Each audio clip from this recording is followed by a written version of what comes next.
My Welcome name is back. Victoria Today Green. we're going to dive into some I am exciting new 32 years features old, that will make your and for 10 workflow so straight much years, smoother. I Let's get sacrificed my started. youth to keep my family's West Virginia logging company out of bankruptcy.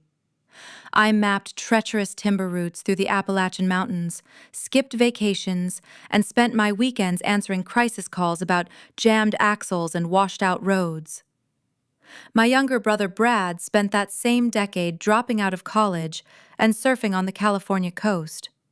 I did the heavy lifting because my father Charles told me this business was our shared legacy. I believed him when he said sweat equity was the only currency that mattered. Then came the annual summer picnic. The air in the valley was thick with humidity, carrying the scent of roasting hickory wood and crushed pine needles. 300 lumberjacks, dispatchers, and local politicians gathered around the barbecue pavilion. I stood near the tree line, in my usual steel-toed boots, waiting for my father to give his traditional mid-year speech. He climbed onto the bed of a heavy-duty flatbed truck and tapped the microphone. Feedback whined through the clearing, silencing the crowd. "We have weathered tough seasons," he projected, his voice coated in practiced political charm. "But today marks a new dawn for this operation. I am proud to introduce the new CEO and majority partner of our enterprise. He is the future of this family." Brad vaulted onto the truck bed. He wore a crisp, tailored flannel and pristine work boots that had never touched a muddy gear shift. He flashed a brilliant smile at the crowd. Behind them, two foremen unrolled a fresh vinyl banner. It read, "Green and Sun Timber." The air left my lungs. I waited for my father to mention my logistics division, my decade of unpaid overtime, or my role in this transition. The pause stretched. Beside the pavilion, my mother Diane brought a sweating glass of iced tea to her lips. She stared intently at the catering tables, deliberately dodging my gaze. Her knuckles gleamed stark white against the condensation of the glass. She knew exactly what was happening, and she could not even look at me. The town erupted into applause, assuming this was a unified family decision.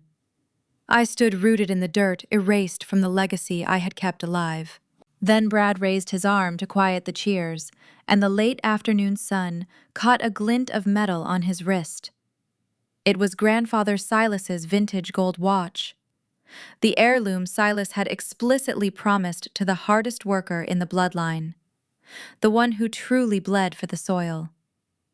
Right then, the hollow ache in my chest crystallized into something sharp and cold.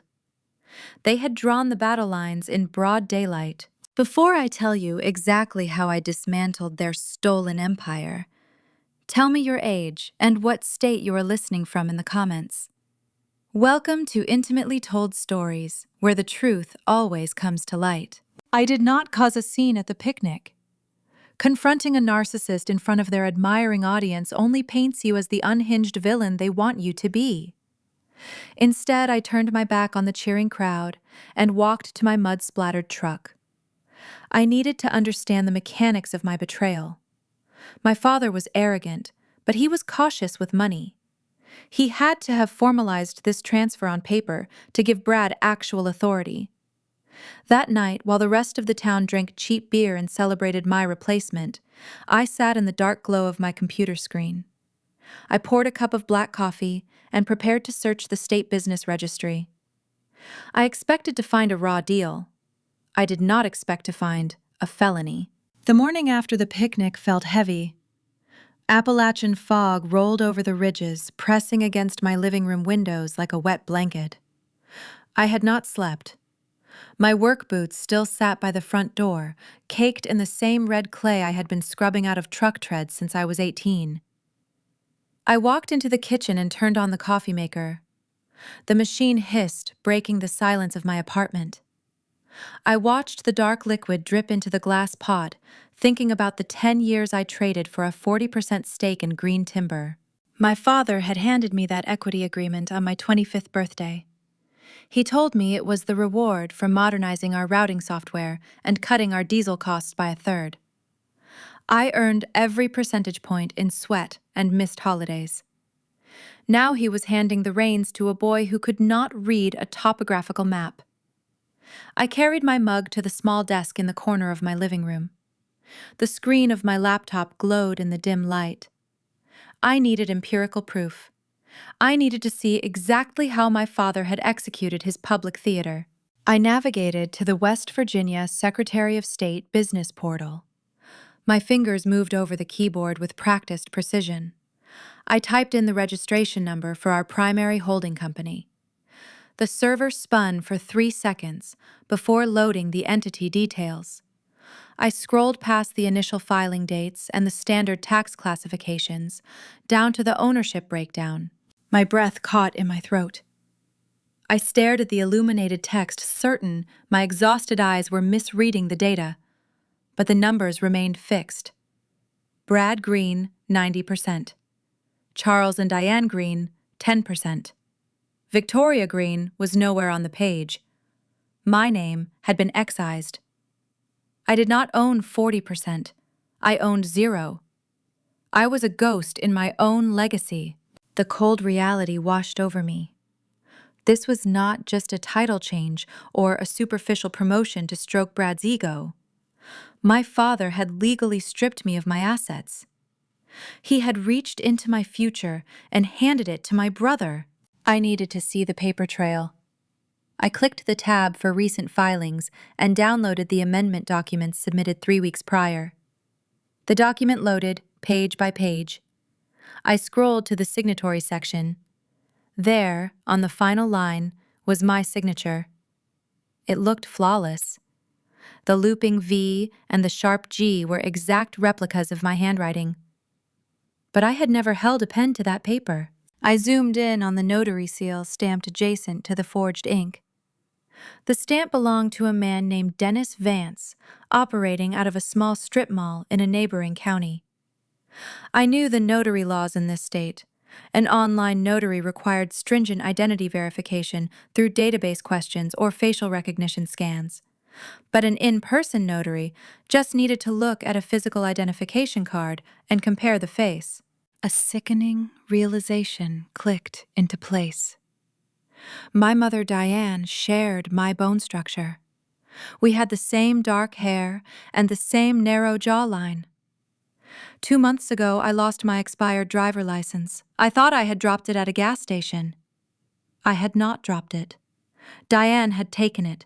She drove across county lines, sat in front of a careless notary, slid my expired license across the desk, and signed away my life work. This was not a sudden decision made in the heat of an argument. This was a premeditated, coordinated strike executed by the people who raised me. Another memory surfaced, hitting me with the force of a physical blow. Last month, Diane had visited my apartment unannounced. She claimed her tablet was broken and she needed to borrow my laptop to look up some vintage canning recipes. I had left her alone in my home office for 20 minutes while I took a phone call from a stranded driver.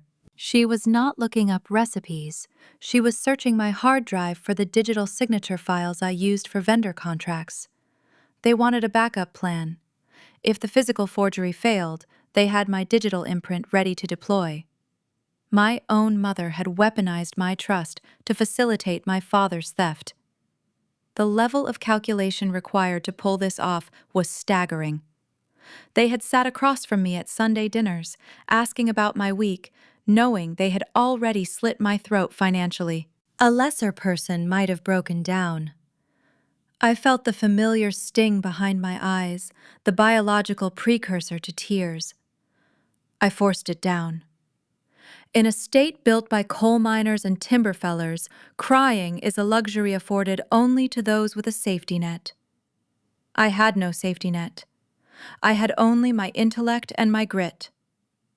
I let the shock burn away, leaving behind a cold, sterile clarity. My parents believed they were playing a foolproof legal game. They believed that because I wore flannel and managed truck drivers, I lacked the sophistication to unravel their corporate maneuvering. They underestimated the very meticulous nature they had exploited for a decade. I knew this business better than they did. I knew every route, every contract, and every legal loophole in the forestry sector. I hit the print command on my keyboard. The small laser printer on the edge of my desk whirred to life. I sat in the silent apartment, listening to the rhythmic hum of the machine spitting out page after page of fraudulent documents. 50 pages in total. The physical manifestation of their betrayal. I gathered the stack of paper. The sheets were still warm from the printer ink. My hands were trembling, but not from fear. It was the vibration of pure, focused adrenaline. I walked into my bedroom and changed out of my sweatpants. I pulled on my heavy canvas work pants and laced up my steel-toed boots, pulling the laces tight enough to leave indentations in my skin. I grabbed my keys from the kitchen counter. I was not going to wait for them to call me into a meeting and dictate my new diminished reality. I was going to force them to look me in the eye and explain the felony they had just committed. The drive to the main logging yard took 20 minutes. The winding mountain roads were slick with morning dew, but I knew every curve by memory. I drove with the windows down, letting the frigid Appalachian air bite my cheeks. My mind raced, categorizing the evidence, cataloging the lies, and preparing the exact sequence of words I would use. I pulled my truck into the gravel lot of the main dispatch office. My father's polished silver sedan was parked in the prime spot next to Brad's pristine, oversized rig.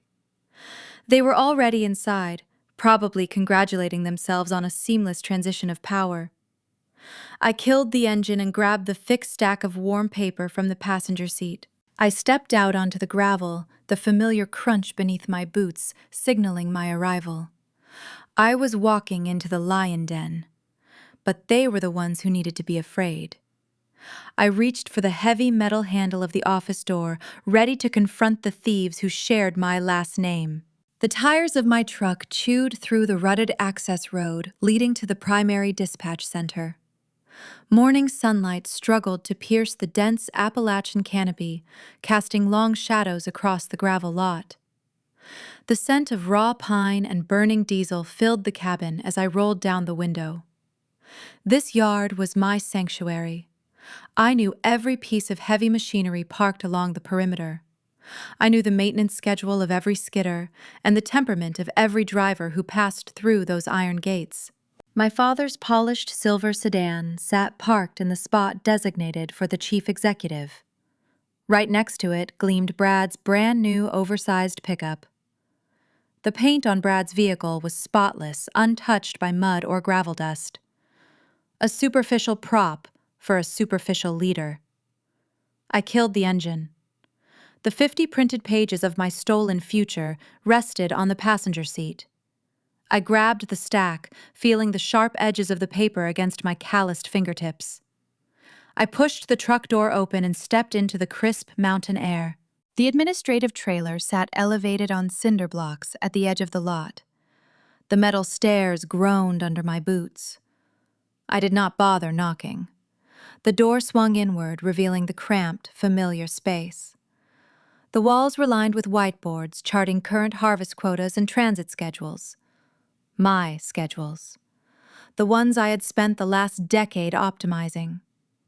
In the center of the room stood a large oak drafting table my grandfather had built by hand decades ago. Charles and Brad were leaning over a glossy new topographical map spread across the oak surface. Brad held a red marker, tracing lines across elevation gradients he clearly did not understand. He wore a crisp canvas jacket and pristine, unscuffed leather work boots.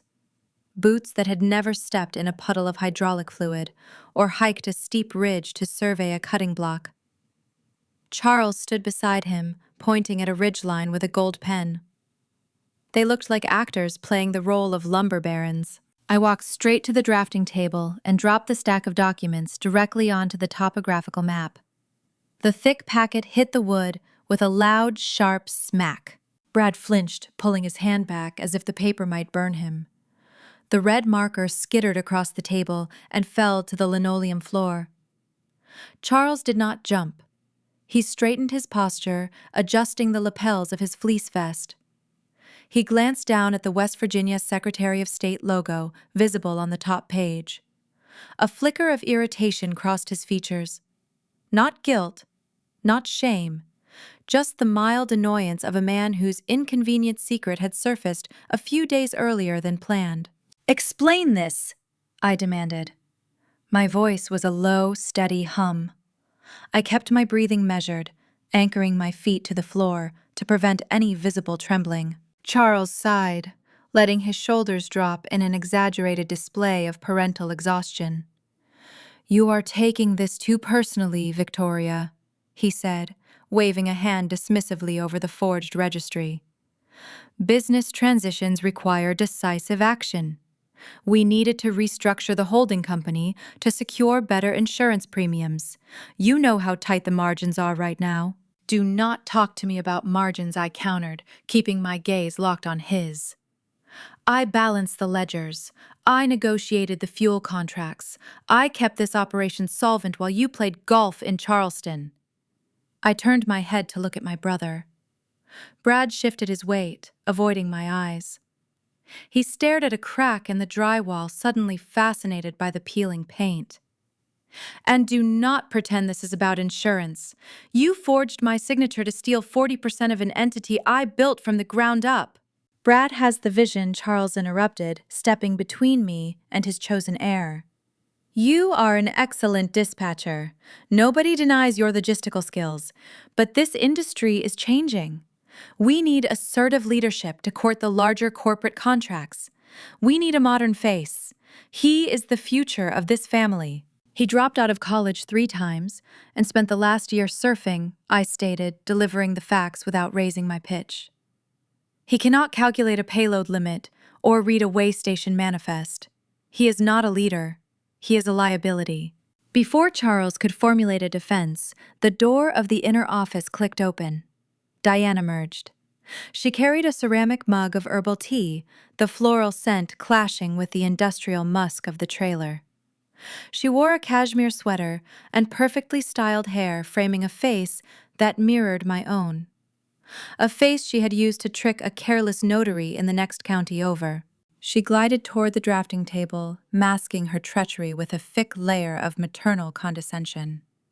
"Victoria, please lower your voice," Diane murmured, treating me like a teenager throwing a tantrum in a grocery store. "Families do not use words like steal.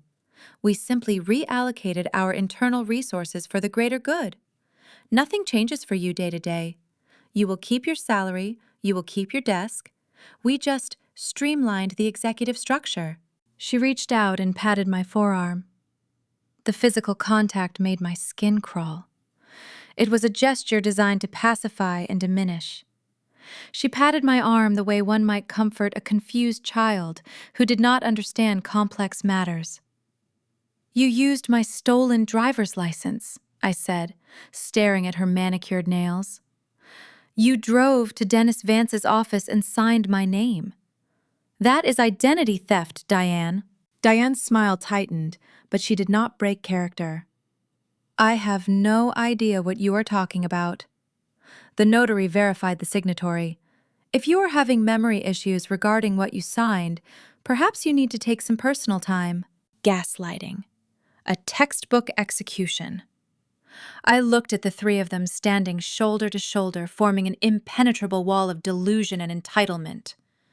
Charles with his arrogant justification, Brad with his cowardly silence, Diane with her saccharine deceit.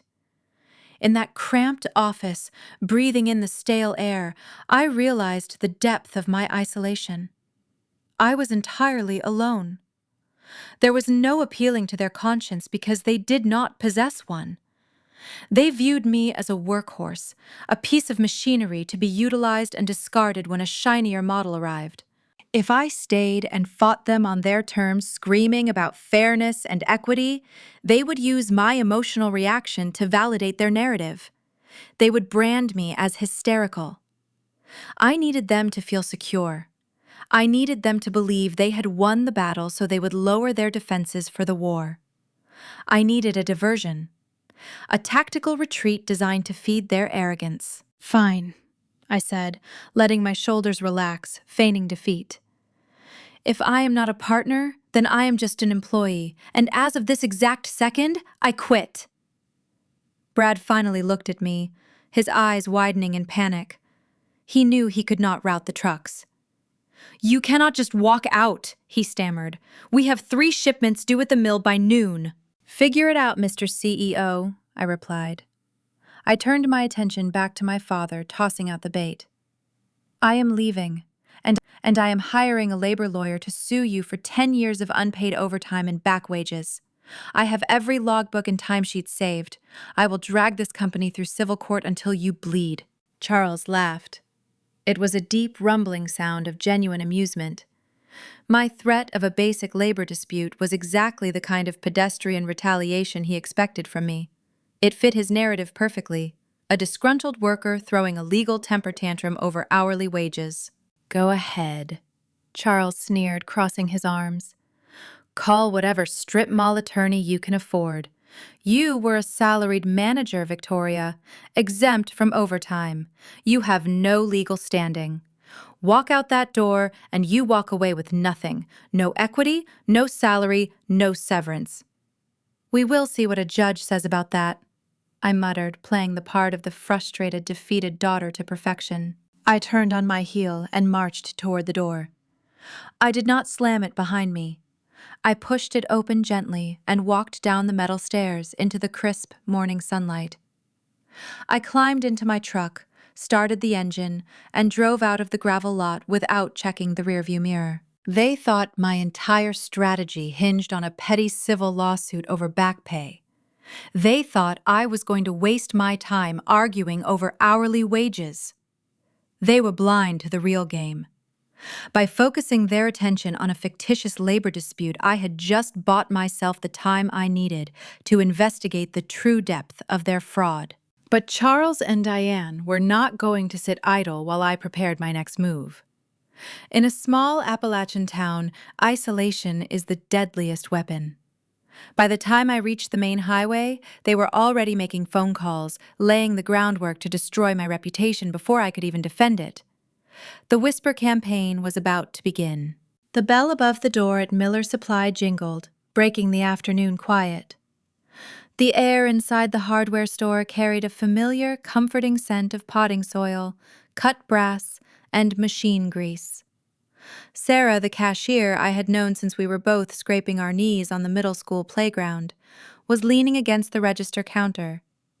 When she saw me walk through the aisles, her posture stiffened.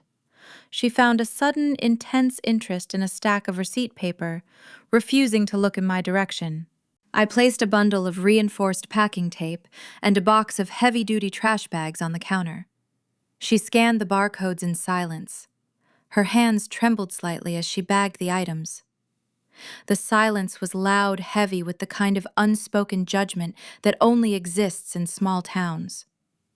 In a West Virginia mountain community, reputation is the only currency that truly matters. If your name turns sour, the community starves you out. I asked her what was wrong, keeping my voice gentle. She mumbled something about a Rotary Club meeting before handing me my change and turning her back. I walked out to my truck, the pieces clicking into place. My father had spoken at the Rotary Club dinner on Tuesday night.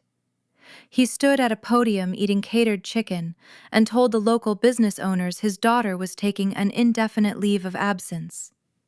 He painted a tragic picture of a woman unraveling under pressure, mismanaging corporate funds, and suffering a mental break. He weaponized pity to destroy my credibility. If I tried to claim forgery now, I would just sound like the paranoid, hysterical woman he invented. He insulated his crime with a layer of fabricated parental concern. Brad took a different angle. He went straight to the logging camps. The men wielding chainsaws and driving the heavy loaders do not care about Rotary Club drama or country club gossip. They care about their paychecks and their job security. Brad told them I was secretly negotiating with an out-of-state environmental lobby. He spun a narrative that I wanted to shut down the old-growth tracks and sell the timber rights to a conservation group, putting every lumberjack out of work. In coal and timber country, that accusation is a death sentence. It is the ultimate betrayal of the working class. By Wednesday afternoon, the technological severing began. I was sitting at my kitchen island drinking a glass of water when my company-issued smartphone went dark. The screen flickered and rebooted to a stark factory default logo, a remote wipe. I opened my personal laptop and tried to log into the routing servers. Access denied. They were systematically erasing my footprint, locking me out of the digital infrastructure I had designed from scratch. They wanted me blind and deaf, unable to communicate with the vendors I had maintained for a decade. But you cannot fake competence in logistics.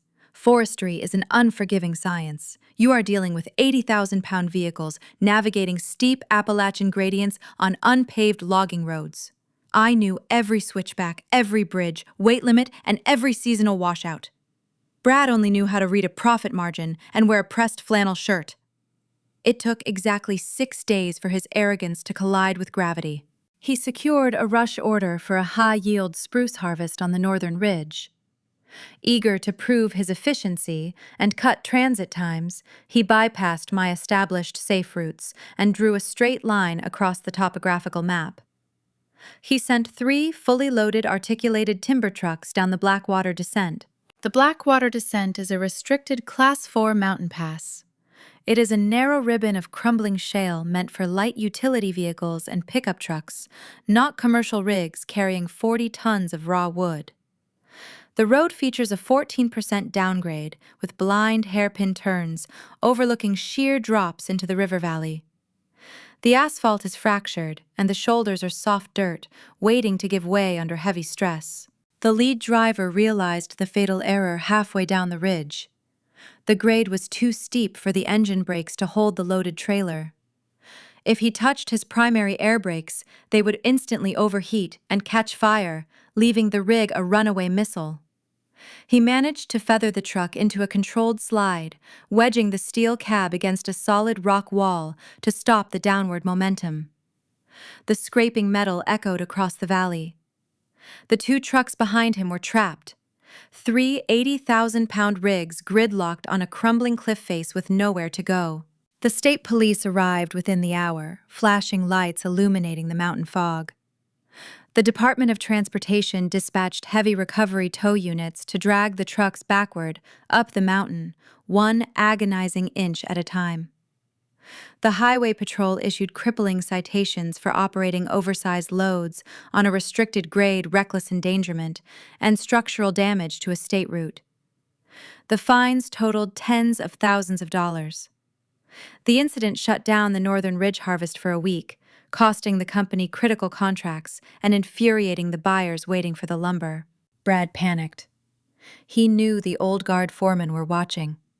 He knew the drivers were furious having risked their lives on a fool errand. So he deployed the only defense mechanism he possessed. He blamed the ghost. He held an impromptu meeting in the gravel yard, claiming the route manifests had been generated by my outdated scheduling software. He told the men I had left behind a mess of corrupted files, and he was doing his best to untangle my negligent administrative errors. My father backed the lie, nodding solemnly, while paying the state fines out of the company treasury. They needed me to be the villain. Without me, their narrative would collapse into a pile of undeniable incompetence. I watched this disaster unfold through text messages from a few loyal drivers who saw through the charade. I did not rush to the yard to defend my name. I did not engage in a public shouting match. When you are fighting a war against people who control the narrative, engaging only feeds their fire. I sat at my dining table, surrounded by the physical artifacts of my tenure. Flash drives, external hard drives, printed routing matrices and vendor contracts I had backed up months ago. I was organizing the data, building a chronological map of my flawless operational record. I stacked the folders neatly, aligning the edges with geometric precision. The repetitive motion kept my mind sharp. Outside, the Appalachian night fell heavy and dark. The wind rattled the window panes, carrying the chill of the impending winter. I was a phantom in my own town, waiting for the illusion to fracture. I knew my father was smart, but he had tied his boat to an anchor. Brad would sink them both. I just needed to be patient. I needed to let them exhaust their resources trying to keep up the facade. The silence in the room was dense, thick with anticipation. The trap was set, and the waiting was the hardest part of the strategy. I smoothed my hand over the top of a manila envelope filled with old tax records. Then the shrill ring of my cell phone shattered the quiet. It vibrated across the wooden table, the screen lighting up the dark room. I stared at the glowing device. It was a local area code, but not a number saved in my contacts. Just 10 digits, pulsing in the silence, demanding attention. I took a slow, deliberate breath, let the ringtone echo one more time, and reached for the receiver. The number glowing on my screen bore a Morgantown area code. It was not a digit sequence I immediately recognized, but the geographical tag belonged to the University District, a hub for legal and financial professionals in the northern part of the state. I let the phone vibrate twice more, steadying my breathing, before pressing the accept button. "Victoria Green?" a raspy voice asked. The tone was sharp, devoid of the usual pleasantries that characterize Appalachian phone etiquette. "This is Victoria," I answered, keeping my guard raised. "Who is calling?" "Lawrence Caldwell." The name carried an immediate weight. Caldwell was the meticulous old-school attorney and notary who had handled my late grandfather's estate 7 years ago. He was a relic of an era when a West Virginia handshake was as binding as a printed contract. He operated out of a modest brick building near the courthouse and possessed a reputation for absolute incorruptibility. My father detested him, finding his rigid adherence to protocol infuriating. I saw the new limited liability company filing, Caldwell stated, his voice grim and strictly professional. The words sent a jolt of electricity down my spine. "Your father used a cheap strip mall notary to bypass my office. He knew I would flag the amendment. And I know exactly why he did it." My grip tightened on the phone. "What did you find, Lawrence?" "I need you to come to my office tonight," he instructed, ignoring my question. "Bring every piece of mail, every tax document, and every seemingly insignificant letter you have received since Silas passed away. Everything, Victoria. Do not leave a single envelope behind." He ended the call before I could ask for clarification. The abrupt click left a heavy silence in my kitchen. The tension that had been coiling in my chest for 6 days ratcheted tighter. Caldwell was not a man prone to dramatics. If he was calling an emergency meeting after hours, he had uncovered a flaw in my parents' grand design. A flaw significant enough to warrant immediate action. I spent the next hour tearing through my filing cabinets. I pulled bank statements, tax returns, municipal notices, and the thick manila folders containing the probate documents from 7 years prior. I shoved everything into a heavy canvas duffel bag. The drive to Morgantown took an hour and a half, winding through the darkened interstate corridors that cut through the Allegheny Mountains. The isolation of the drive allowed my mind to race, constructing and deconstructing a dozen different legal scenarios. Caldwell office was located on the second floor of a historic building overlooking the Monongahela River. A single lamp illuminated the frosted glass of his door. I knocked twice and pushed the heavy wood inward. The room smelled of old, leather-polished mahogany and pipe tobacco. It felt like stepping into a time capsule, shielded from the aggressive modern maneuvering my father preferred. Caldwell sat behind a massive desk, illuminated by a green glass banker lamp. He was in his late 60s, wearing a tweed blazer and spectacles pushed low on his nose. He motioned for me to sit in the worn leather armchair opposite him. "Empty the bag," he directed, pointing to the cleared space in the center of the desk. I upended the canvas duffel, spilling the accumulated paperwork of 7 years onto the polished wood. Caldwell sifted through the documents with practiced speed, his eyes scanning letterheads and dates. He discarded most of the pile, sliding bank statements and utility bills to the side. Finally, he extracted a seemingly innocuous county tax assessment from 3 years ago. He placed the tax assessment next to a stack of yellowed property deeds he had pulled from his own archives. He leaned back in his chair, steepling his fingers. "Your father is a very arrogant man," Victoria Caldwell began, his raspy voice dropping an octave. "And arrogant men often make catastrophic assumptions when they believe they are the smartest person in the room.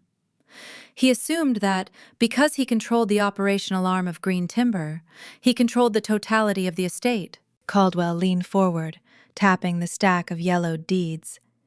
"He thinks he excised you from the family assets by forging your removal from the holding company. But he fundamentally misunderstood your grandfather's will, and more importantly, he misunderstood the structure of the corporation he claims to run." I sat frozen, the leather of the armchair squeaking as I shifted my weight. "What do you mean, Lawrence?" "He took my equity." "He took your equity in the operating entity," Caldwell corrected, sliding a thick, bound document across the desk. "This is the master estate plan Silas finalized with me a decade ago.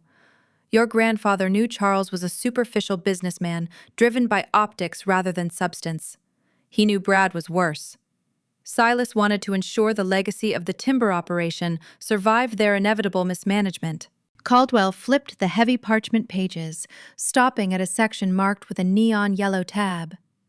He pointed a gnarled finger at a dense paragraph of legal jargon.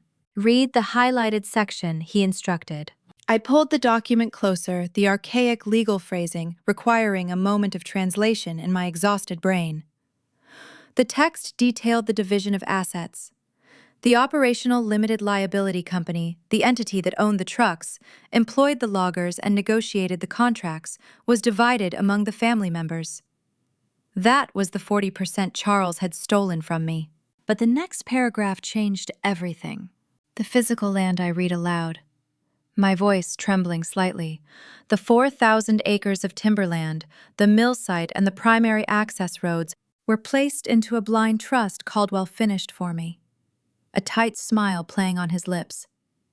"Your father never actually owned the dirt beneath his boots.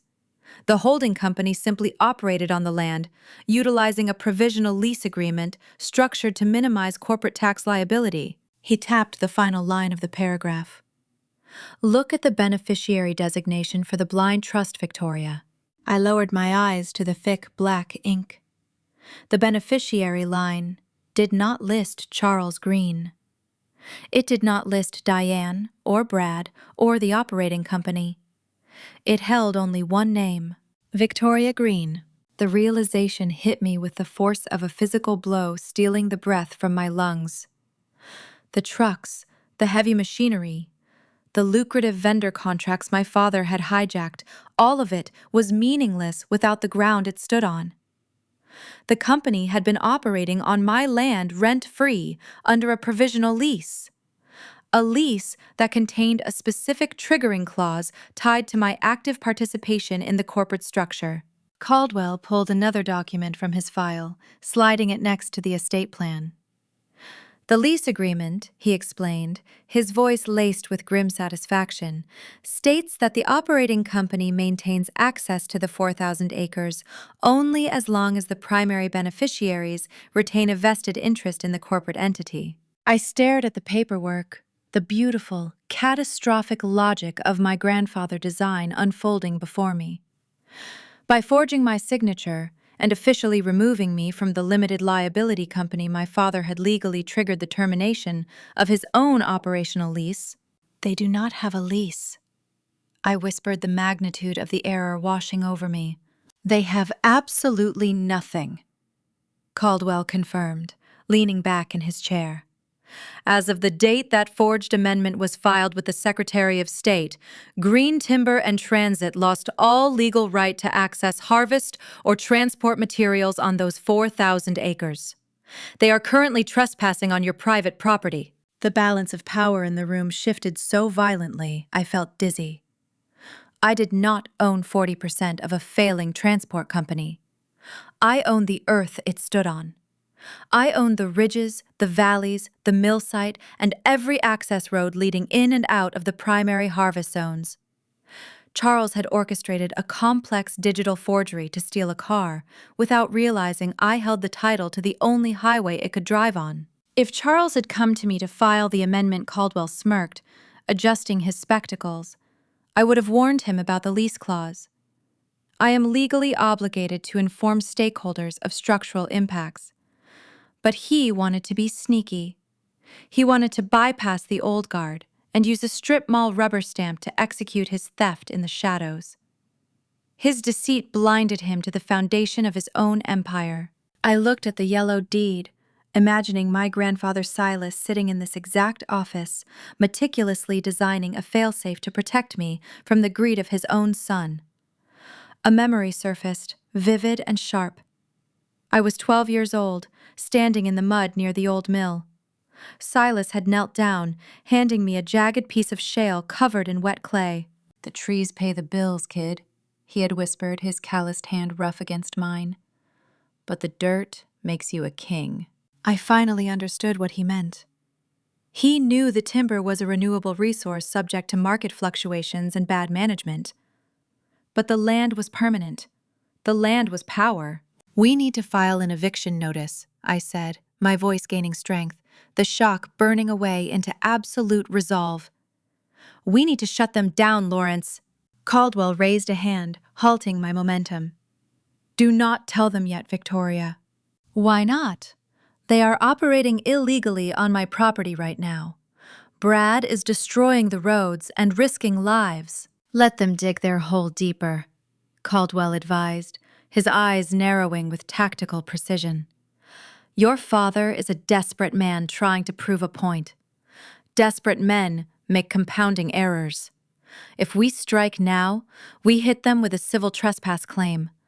It is a nuisance, but it is not a fatal blow. But if we wait, if we let them continue to operate under the delusion that they own that land, they will inevitably leverage it." "Leverage it how I asked," leaning forward. Caldwell tapped the forged registry document. "Charles needs capital to cover the fines Brad incurred on the Blackwater descent. He needs cash to keep the operation afloat while he courts new corporate buyers. He is going to try to use the land as collateral for a commercial loan. And when he signs that loan application claiming ownership of 4,000 acres he does not possess, he crosses the line from civil trespass into federal bank fraud." The strategy was ruthless and brilliant. I was not just going to reclaim my property, I was going to let my father build a prison of his own making and hand him the key. "We wait," I agreed, the cold clarity returning to my veins. "We let them think they are winning, because I guarantee you they are already drowning." The trap was no longer just set.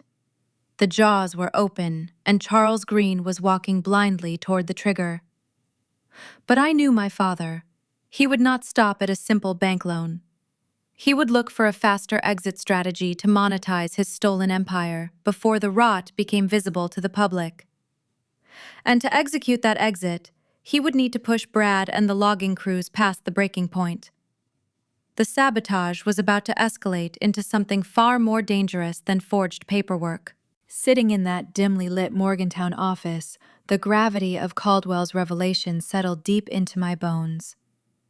The leather chair groaned as I leaned back, staring at the yellowed parchment illuminated by the green glass banker lamp. I did not own a minority stake in a struggling transport company. I owned the earth it stood on.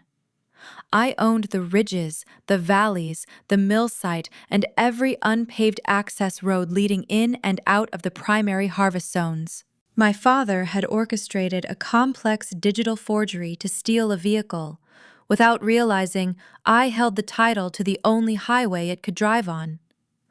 By forging my signature and removing my name from the limited liability company registry, Charles had legally terminated his own operational lease. Green Timber in Transit was currently trespassing on my private property. Every truck they rolled, every tree they felled, every dollar they earned from this moment forward was an unauthorized extraction from my land.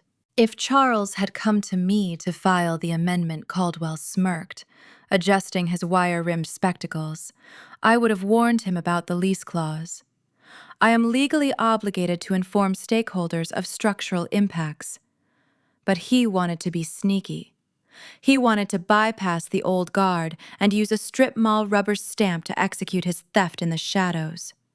His deceit blinded him to the foundation of his own empire. I looked at the heavy bond paper, imagining my grandfather sitting in this exact office, meticulously designing a failsafe to protect me from the greed of his own son. The scent of pipe tobacco and aged paper faded away, replaced by the rich metallic odor of wet Appalachian soil. My mind drifted back 2 decades. I was 12 years old, wearing oversized denim overalls tucked into rubber boots. The spring thaw had swollen the river, turning the rapids into a churning brown monster beside the old mill. Grandfather Silas was standing near the edge of the water, inspecting a reinforced retaining wall. His hands were thick, calloused, resembling the rough bark of the hickory trees he spent his life harvesting. He spotted me watching him from the tree line and waved me over. The mud sucked at my boots with every step. When I reached his side, he did not pat my head or speak to me like a child. He knelt down, digging his bare hands into the cold, wet earth. He pulled up a jagged, heavy piece of shale, coated in dense red clay. He pressed the dirty rock into my small palms, forcing me to feel its rough edges and its undeniable weight. "The trees pay the bills, kid," he had whispered, his voice a low, gravelly rumble that cut through the roar of the rushing river. "But the dirt makes you a king." At 12 years old, I thought it was just a cryptic piece of mountain wisdom. I kept that rock on my childhood windowsill for years, until my mother threw it away, claiming it was clutter.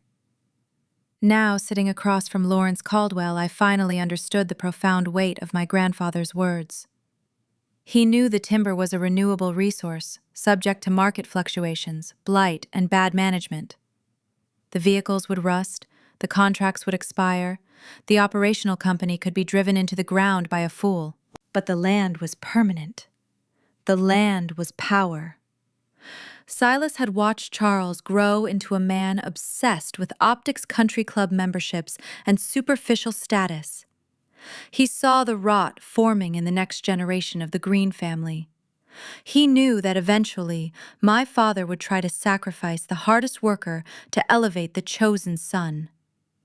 Silas loved me enough to lay a hidden foundation beneath my feet long before I ever needed to stand on it. "We hold the line," Caldwell instructed, pulling me back to the present.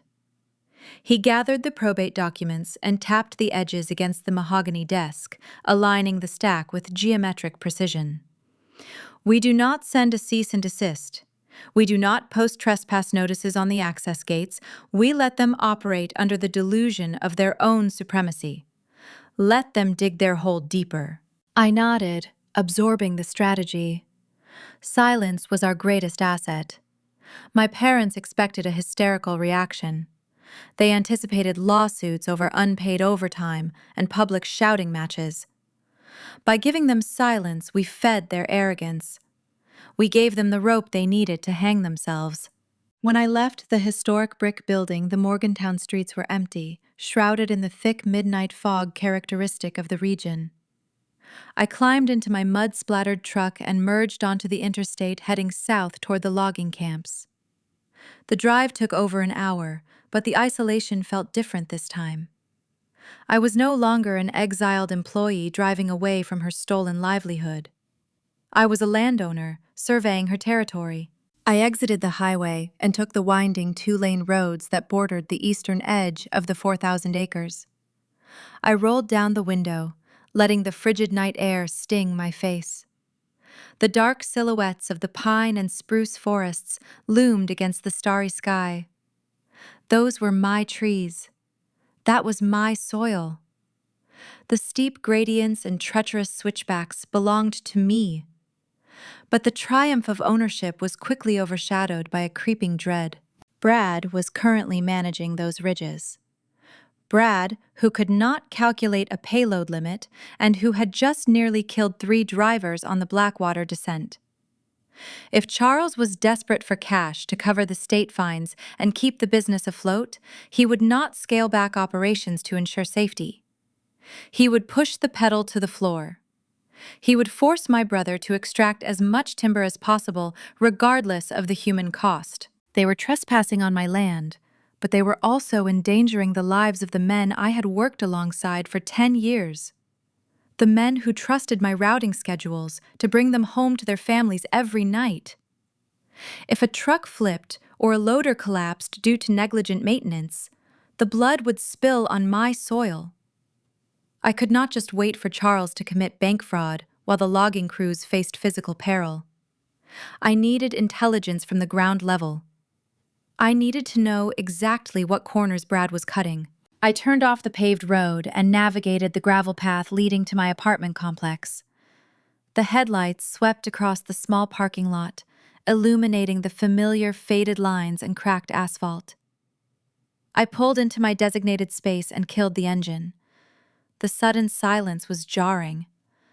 As I reached for the door handle, a shadow detached itself from the side of the building.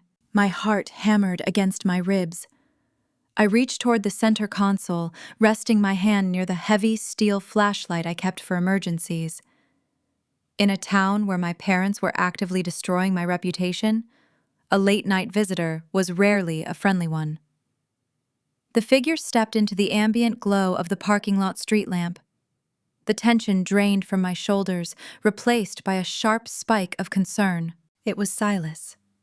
Not my grandfather, but the veteran foreman named in his honor. Foreman Silas was my grandfather's oldest friend and the most respected voice in the logging camps. He was a man carved from the same rugged Appalachian stone, standing 6 feet tall, with silver hair and hands scarred by decades of chainsaw kickbacks and heavy rigging. He had taught me how to read weather patterns and soil stability when I was just a teenager, learning the dispatch ropes. He stood near the hood of my truck wearing a heavy canvas coat, his breath pluming in the freezing air. He looked exhausted. The deep lines around his eyes were drawn tight with stress and anger. I pushed the door open and stepped out into the cold. "Silas," I said, keeping my voice low, "what are you doing here at 2 a.m? He did not offer a greeting. He reached deep into the pocket of his canvas coat and pulled out a small, silver object. He held it out to me. It was a digital thumb drive. "Things are going bad up on the ridge, Victoria," he grumbled, his voice tight with suppressed rage. "Real bad. Your brother is going to get somebody killed, and your daddy is cheering him on while he does it." I took the cold metal drive from his palm. "What is on this?" "Proof," he answered, looking back toward the darkened road to ensure he had not been followed. "I knew you were not crazy. I knew that garbage Charles was spewing at the Rotary Club was a smokescreen. I came here because you are the only one who can stop them before a widow gets a folded flag." The overlapping layers of conflict tightened around me. The legal battle in the sterile offices of Morgantown was merging with the brutal, physical reality of the timber yards. My parents were not just stealing a company. They were dismantling the safety and integrity of a legacy built on sweat and survival. The game had just escalated from corporate fraud to reckless endangerment. I gripped the thumb drive, feeling the sharp edges press into my skin, knowing that the data contained within those metal walls would force my hand sooner than I ever anticipated. I motioned for Silas to step out of the biting wind and enter the narrow hallway of my apartment. He moved with a heavy limp, a permanent souvenir from a fallen white oak decades ago. He wiped his boots on the mat, refusing to track mud onto the cheap linoleum floor. I locked the deadbolt behind him. The ambient heat of the living room did not seem to thaw the grim expression etched into his weathered face. I guided him toward the kitchen island and poured a mug of black coffee, pushing it across the granite counter. He wrapped his scarred hands around the ceramic, letting the warmth seep into his stiff joints. "Brad is bleeding money, Victoria," the older man stated, his voice a low rumble. "Without your routing matrices, the diesel costs have tripled. He is paying overtime to drivers sitting idle in gridlock. The buyers are penalizing him for late deliveries. He panicked. To stop the financial bleeding, he took an off-the-books contract, hauling extraction machinery for a rogue natural gas operation over in the next valley. They are paying top dollar, strictly in cash." I stared at him, the implications registering instantly. Fracking equipment is notoriously cumbersome. The components are dense steel structures that require specialized flatbeds, balanced load distributions, and strict adherence to Department of Transportation weight regulations. Hauling that kind of freight on our standard log trailers is a recipe for catastrophic structural failure. "They are bypassing the weigh stations on Interstate 79, Silas continued, his eyes dark with worry. "Brad has the boys running the back routes over the secondary ridges. He is pushing 80,000-pound loads on axles rated for 50. The suspension systems are screaming. The brake pads are worn down to the metal backing plates. When I confronted him about the maintenance logs, he told me to mind my business. Your father stood right there and nodded. Charles told Brad to keep the trucks rolling regardless of the mechanical risks." "Why would Charles permit that?" I asked, keeping my tone level. "He knows the liability involved in an equipment failure. If a rig flips hauling illegal weight, the insurance policy is voided." "Because," Silas took a slow sip of the scalding coffee, "they have a scapegoat ready. Charles plans to pin every blown tire and failed brake line on your historical budgets. They are generating backdated memos claiming you slashed the maintenance funds last quarter to pad your own departmental bonuses. If a driver dies on that mountain, they are going to tell the investigators that Victoria Green authorized the deferred repairs." My stomach churned. The cold calculation of their strategy was breathtaking. They were willing to sacrifice human lives to manufacture a narrative that absolved their greed and criminalized my tenure. I looked at the silver thumb drive resting on the countertop between us. I picked up the small device and walked over to my laptop. I inserted the drive into the port and opened the main directory. 4 folders appeared on the screen. The first folder contained digitized. I looked at the silver thumb drive resting on the countertop between us. I picked up the small device and walked over to my laptop. I inserted the drive into the port and opened the main directory. 4 folders appeared on the screen. The first folder contained digitized copies of handwritten manifests. I opened a file. It was a transport log detailing a haul of industrial drill casings. At the bottom of the page, in bold, arrogant strokes, was Brad's signature authorizing the departure of a vehicle that was 30,000 pounds over the legal limit. I clicked the second folder. It contained audio files downloaded from the internal radio frequency our dispatch center used to communicate with the cabs. I pressed play on the most recent recording. The speakers emitted a burst of static, followed by the panicked voice of a driver named Miller. "Dispatch, this is Rig 7, Miller shouted over the grinding noise of a struggling diesel engine. "I am losing air pressure on the downhill grade. The retarder is not holding the weight. I need to pull over and let the drums cool." Brad's voice crackled back, dripping with unearned authority.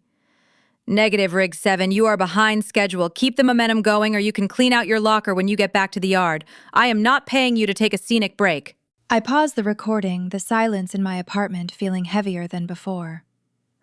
It was undeniable coercion. Brad was leveraging their livelihoods to force compliance with his illegal operations. The third folder held dashcam video files retrieved from the cabs. I opened a clip dated 2 days prior. The camera angle showed the view through a cracked windshield.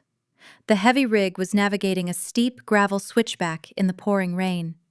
The wiper blades struggled to clear the mud slapping against the glass. As the truck approached a sharp curve, the footage shuddered fiercely. The sound of metal screeching against metal echoed through the laptop speakers, followed by the terrifying hiss of failing air brakes. The vehicle skidded toward the unguarded edge of the ravine, stopping mere inches from a vertical drop. The driver could be heard weeping in the cabin, hyperventilating from the near-death experience. I closed the video player, unable to watch the remaining clips. This was not just a corporate dispute over equity shares. This was criminal negligence. My brother was operating a lethal enterprise, and my father was shielding him. "There is something else," Silas murmured, setting his empty mug on the granite surface. "Your mother visited the break room yesterday morning while the first shift was clocking in.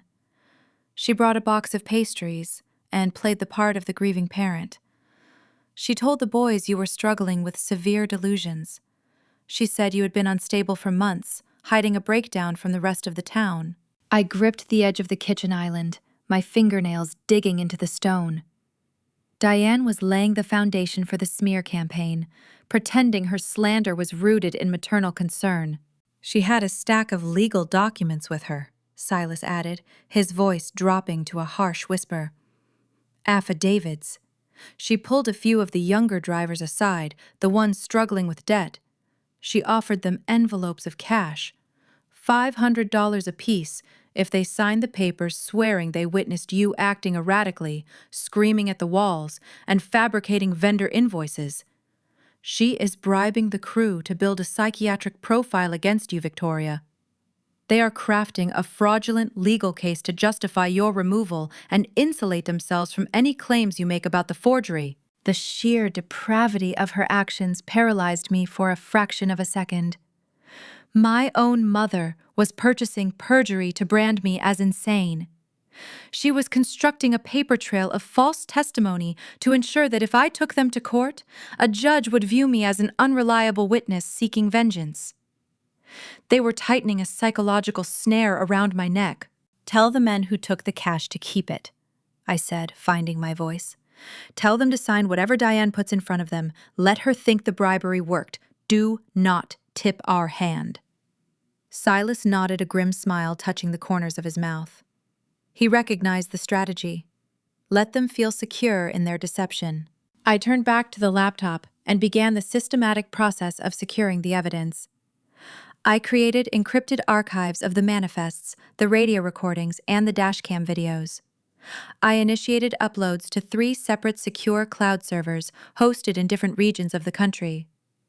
I copied the files to an external hard drive, placing the physical backup into a fireproof lockbox hidden beneath the floorboards of my bedroom closet. The soft whir of the hard drive spinning felt like the ticking of a clock counting down to their destruction. I watched the progress bars on the screen inch toward 100%. The balance of power was shifting beneath the surface. My father held a forged, limited liability registry. Diane held a stack of purchased lies. Brad held a failing fleet of dangerous trucks. But I held the true deed to the 4,000 acres of timberland they were actively trespassing on.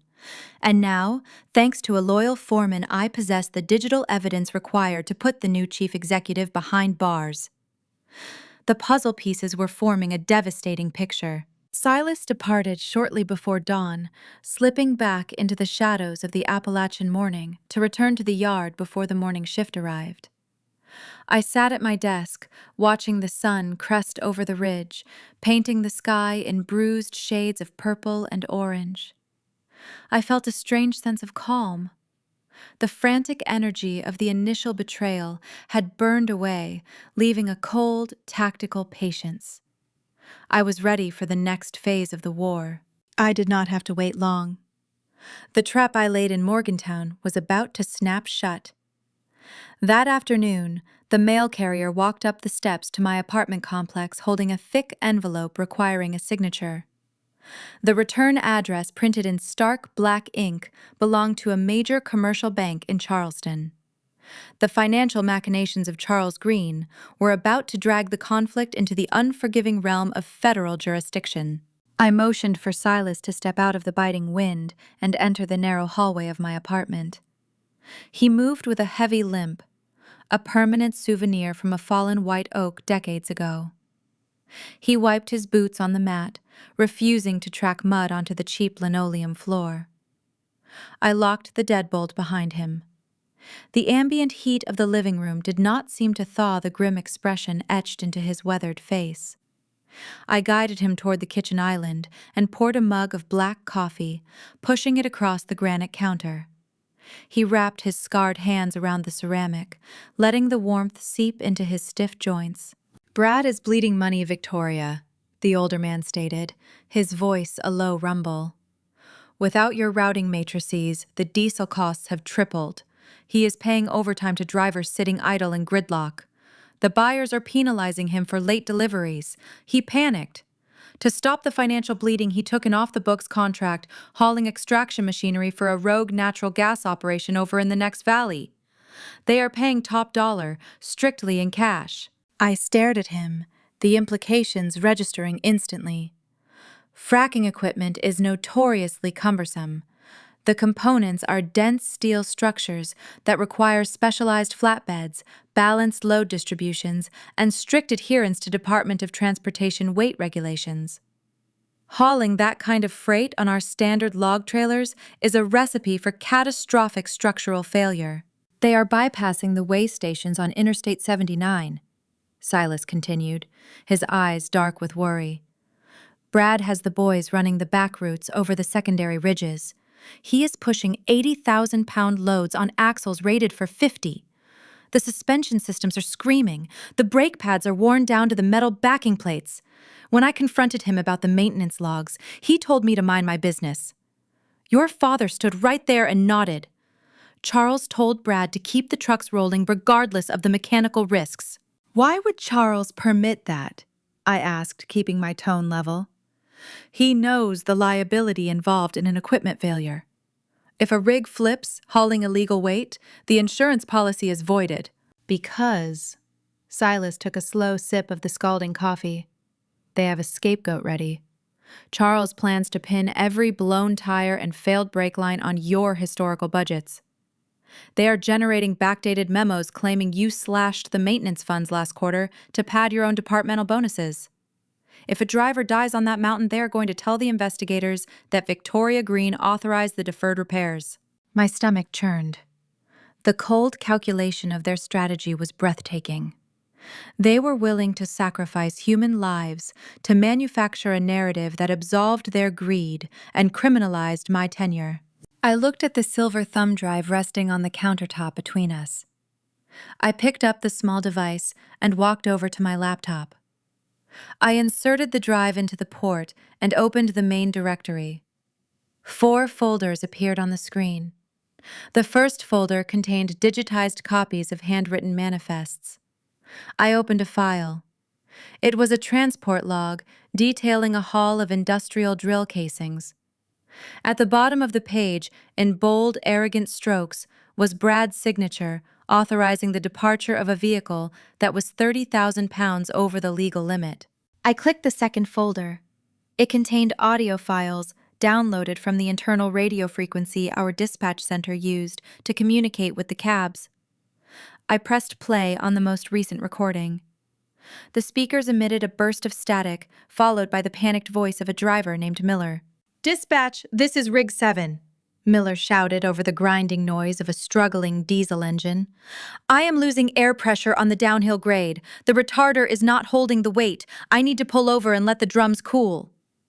Brad's voice crackled back, dripping with unearned authority. "Negative, Rig 7. You are behind schedule. Keep the momentum going or you can clean out your locker when you get back to the yard. I am not paying you to take a scenic break." I paused the recording, the silence in my apartment feeling heavier than before. It was undeniable coercion. Brad was leveraging their livelihoods to force compliance with his illegal operations. The third folder held dashcam video files retrieved from the cabs. I opened a clip dated 2 days prior. The camera angle showed the view through a cracked windshield. The heavy rig was navigating a steep gravel switchback in the pouring rain. The wiper blades struggled to clear the mud slapping against the glass. As the truck approached a sharp curve, the footage shuddered fiercely. The sound of metal screeching against metal echoed through the laptop speakers, followed by the terrifying hiss of failing air brakes. The vehicle skidded toward the unguarded edge of the ravine, stopping mere inches from a vertical drop. The driver could be heard weeping in the cabin, hyperventilating from the near-death experience. I closed the video player, unable to watch the remaining clips. This was not just a corporate dispute over equity shares. This was criminal negligence. My brother was operating a lethal enterprise, and my father was shielding him. "There is something else," Silas murmured, setting his empty mug on the granite surface. "Your mother visited the break room yesterday morning while the first shift was clocking in. She brought a box of pastries and played the part of the grieving parent. She told the boys you were struggling with severe delusions. She said you had been unstable for months, hiding a breakdown from the rest of the town." I gripped the edge of the kitchen island, my fingernails digging into the stone. Diane was laying the foundation for the smear campaign, pretending her slander was rooted in maternal concern. "She had a stack of legal documents with her," Silas added, his voice dropping to a harsh whisper. "Affidavits. She pulled a few of the younger drivers aside, the ones struggling with debt. She offered them envelopes of cash, $500 apiece if they signed the papers, swearing they witnessed you acting erratically, screaming at the walls, and fabricating vendor invoices. She is bribing the crew to build a psychiatric profile against you, Victoria. They are crafting a fraudulent legal case to justify your removal and insulate themselves from any claims you make about the forgery." The sheer depravity of her actions paralyzed me for a fraction of a second. My own mother was purchasing perjury to brand me as insane. She was constructing a paper trail of false testimony to ensure that if I took them to court, a judge would view me as an unreliable witness seeking vengeance. They were tightening a psychological snare around my neck. "Tell the men who took the cash to keep it," I said, finding my voice. "Tell them to sign whatever Diane puts in front of them. Let her think the bribery worked. Do not tip our hand." Silas nodded, a grim smile touching the corners of his mouth. He recognized the strategy. Let them feel secure in their deception. I turned back to the laptop and began the systematic process of securing the evidence. I created encrypted archives of the manifests, the radio recordings, and the dashcam videos. I initiated uploads to 3 separate secure cloud servers hosted in different regions of the country. I copied the files to an external hard drive, placing the physical backup into a fireproof lockbox hidden beneath the floorboards of my bedroom closet. The soft whir of the hard drive spinning felt like the ticking of a clock counting down to their destruction. I watched the progress bars on the screen inch toward 100%. The balance of power was shifting beneath the surface. My father held a forged limited liability registry. Diane held a stack of purchased lies. Brad held a failing fleet of dangerous trucks. But I held the true deed to the 4,000 acres of timberland they were actively trespassing on. And now, thanks to a loyal foreman, I possessed the digital evidence required to put the new chief executive behind bars. The puzzle pieces were forming a devastating picture. Silas departed shortly before dawn, slipping back into the shadows of the Appalachian morning to return to the yard before the morning shift arrived. I sat at my desk, watching the sun crest over the ridge, painting the sky in bruised shades of purple and orange. I felt a strange sense of calm. The frantic energy of the initial betrayal had burned away, leaving a cold, tactical patience.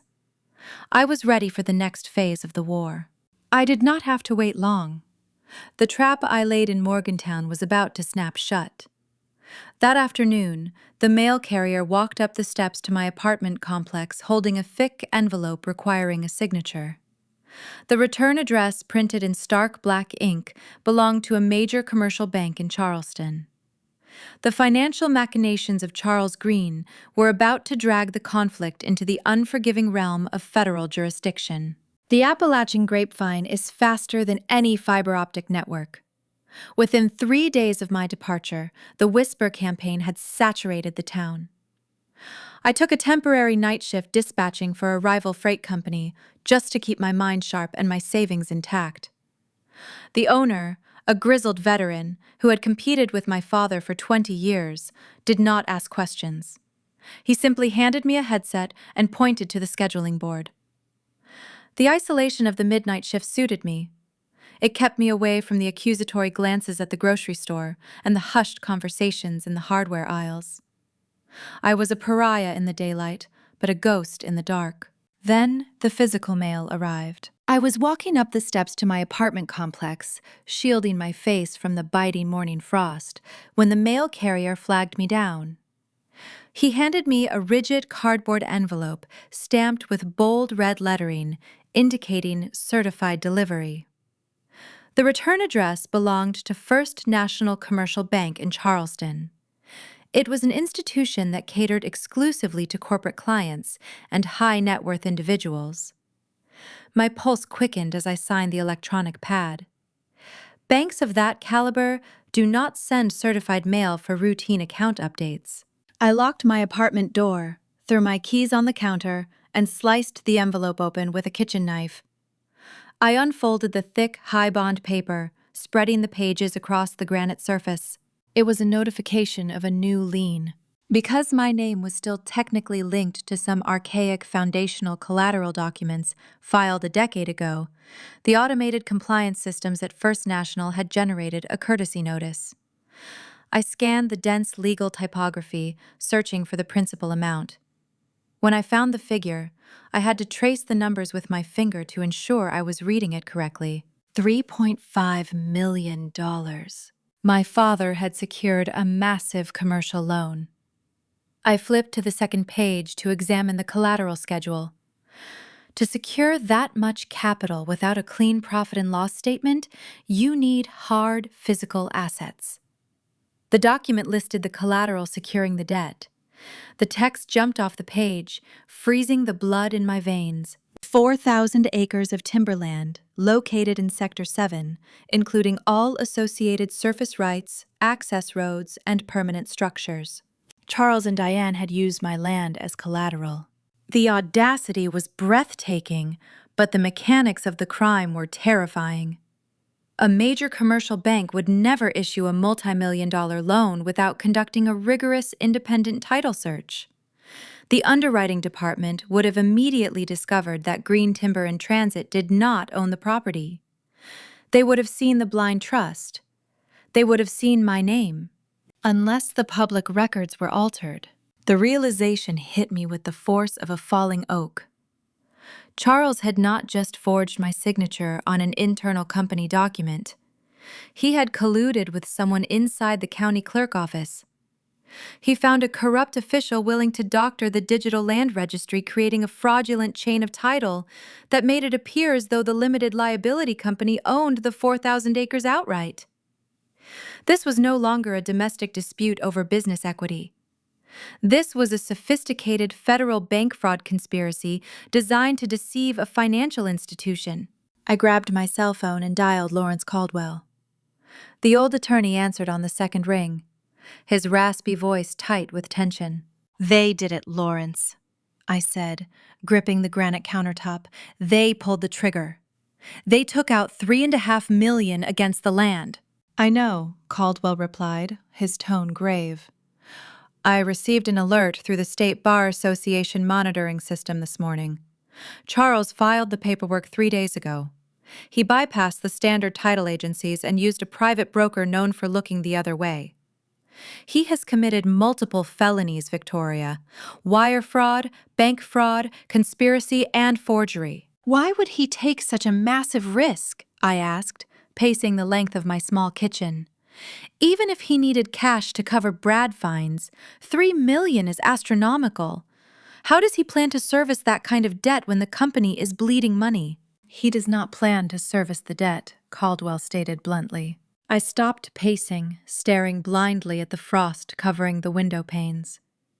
"What do you mean?"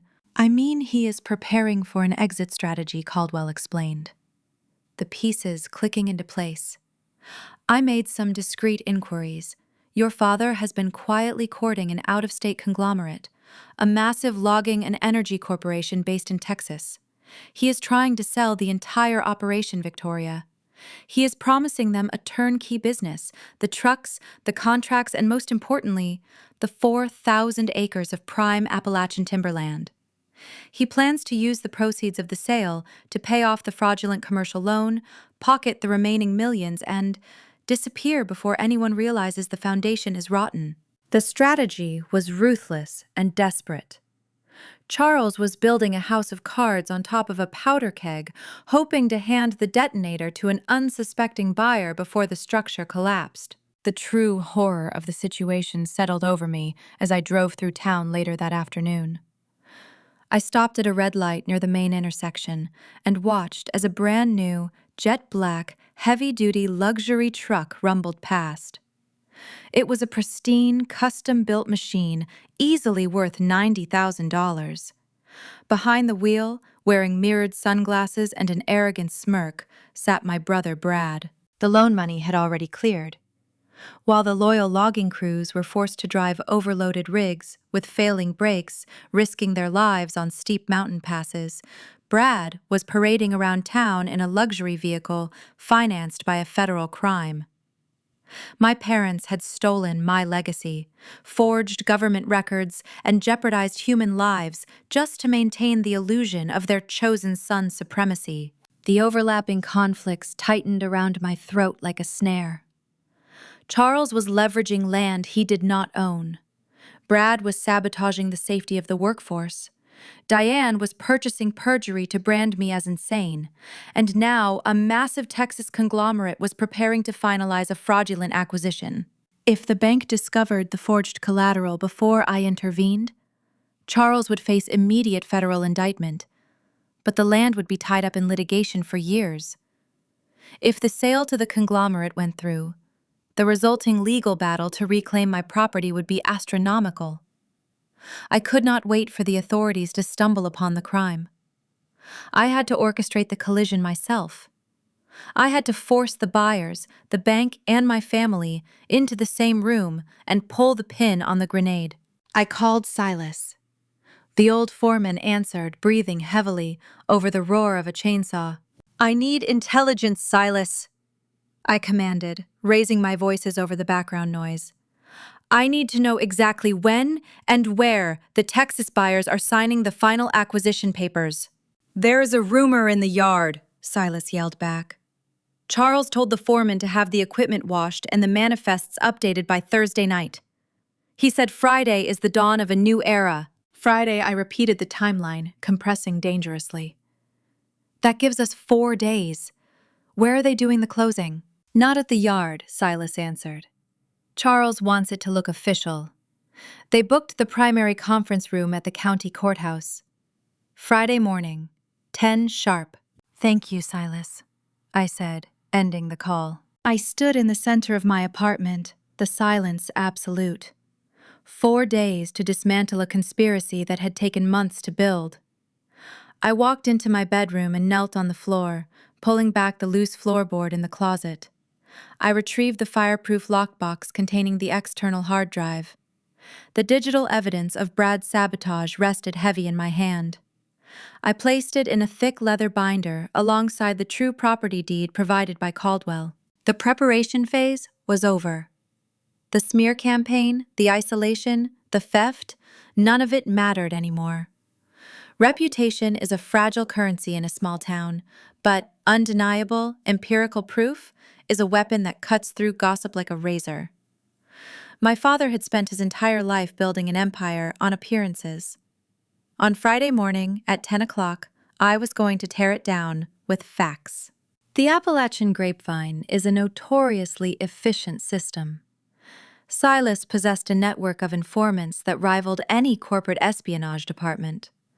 Mechanics, dispatchers, and local diner waitresses all reported back to the veteran foreman. On Tuesday evening, Silas arrived at my apartment with the final pieces of the puzzle regarding my father's exit strategy. Charles was not merely selling the company to a rival timber operation. He was negotiating with a massive Houston-based conglomerate known as Apex Energy Holdings. Apex was a behemoth that operated across multiple sectors, including forestry, logistics, and most importantly, natural gas extraction. Charles believed he was executing the deal of a lifetime, selling a struggling logging business and 4,000 acres of surface land for $10 million. He thought he was outsmarting everyone, taking the money to pay off his fraudulent commercial loan and securing his retirement. He was blindingly arrogant. Silas grunted, leaning against my kitchen counter. Charles thinks these Texas boys are buying the trees. They are not buying the trees, Victoria. They are buying the dirt. The revelation struck me with absolute clarity. The out-of-state conglomerate was not a victim of my father's forged financials. They were a predator, attempting a hostile takeover. Apex Energy Holdings employed sophisticated geologists and land surveyors. They had undoubtedly mapped the Marcellus shale deposits stretching beneath our property line. They knew the natural gas pocket resting underneath the timberland was worth tens of millions of dollars. They were letting Charles believe he was conning them with his inflated profit and loss statements because they were actually stealing a subterranean fortune for pennies on the dollar. They are scheduling the final closing for Friday morning, Silas confirmed. Charles insisted on doing it at the county courthouse. He wants the local judge and the municipal clerks to see him walking out with a Texas-sized check. He is treating the sale like a coronation. The irony was beautiful and devastating. My father was so consumed by optics and ego that he chose a public government building to execute a federal crime. He wanted an audience for his victory lap, not realizing he had constructed a stage for his own execution. The impending deadline amplified the psychological warfare within the town limits. While Charles focused on the corporate mechanics, Diane intensified her campaign to destroy my credibility. She needed the community to view me as entirely unstable, ensuring that any claims I made regarding forgery or fraud would be dismissed as the ravings of a broken woman. I encountered her performance art on Wednesday afternoon.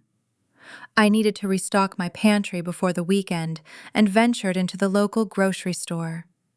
The fluorescent lights hummed overhead as I navigated a cart through the produce section. I was inspecting a display of Honeycrisp apples when a sudden theatrical sob echoed through the aisle. I turned to see Diane surrounded by 3 prominent members of the local church auxiliary. She was clutching a wilted bundle of celery, her shoulders heaving with manufactured grief. She wore a perfectly tailored cashmere cardigan, the picture of elegant maternal suffering. It breaks my heart. Diane wept loudly enough for the entire produce department to hear. We have tried everything to get Victoria the help she needs. We offered to pay for a residential facility, but her mind is just so shattered. She is inventing these paranoid delusions about the business. Charles is barely holding the company together while dealing with the trauma of losing his daughter to this illness. The church ladies murmured their sympathies, placing comforting hands on her cashmere shoulders. They looked at me with a mixture of pity and revulsion, as if mental instability was a contagious disease. Diane spotted me standing by the apples. She wiped a single tear from her cheek and rushed forward, extending her arms in a dramatic display of unconditional love. "Victoria, sweetheart," she cried, "please come home. We can get through this crisis together." She attempted to embrace me, wrapping her arms around my shoulders to complete the public spectacle. I stepped backward with swift precision, allowing her momentum to carry her forward. She stumbled awkwardly, crashing into the tiered display of apples. The fruit cascaded onto the linoleum floor with a series of dull thuds. The church ladies gasped, covering their mouths in shock. Diane caught her balance, her manicured hands gripping the metal shelving. The mask of the grieving mother slipped for a fraction of a second, revealing the cold, calculating woman underneath. "Save the tears," Diane, I whispered, leaning in close so the auxiliary members could not hear my words. "Do not waste the performance on the produce section. You are going to need every drop of that fake sorrow next week." Her breath hitched. The manufactured grief evaporated, instantly replaced by a flash of genuine, unadulterated panic. Her eyes widened, searching my face for any indication of what I knew. She realized in that moment that I was not a defeated victim hiding in my apartment. I was a predator, circling the perimeter, waiting for the kill. I turned my back on the fallen apples and the stunned church ladies abandoning my grocery cart in the aisle. I walked out through the sliding glass doors, the crisp mountain air hitting my lungs like a physical strike. I climbed into the cab of my truck, pulling the heavy door shut. I did not start the engine immediately. I sat in the driver's seat, feeling the vibration of the impending collision.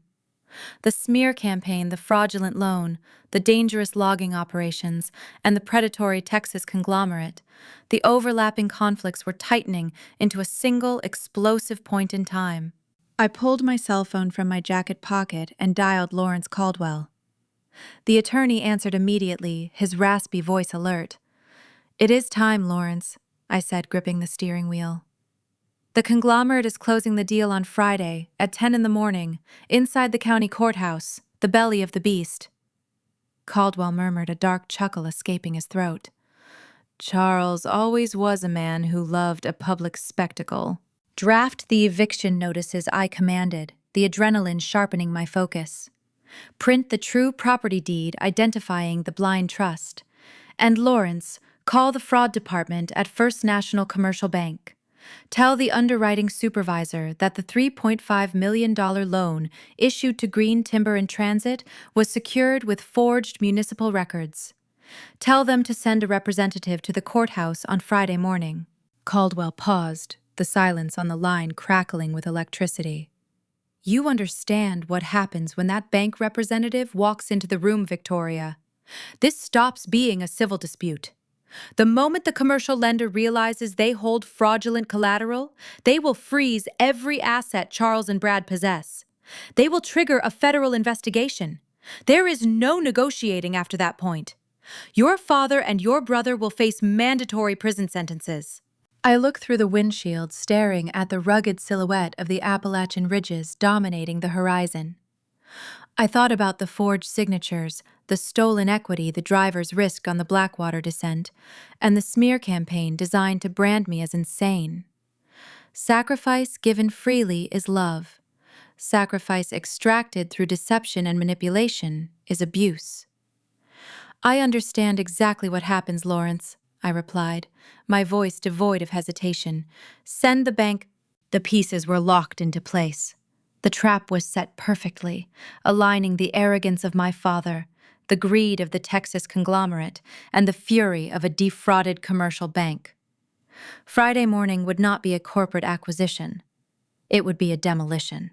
But preparation requires absolute precision.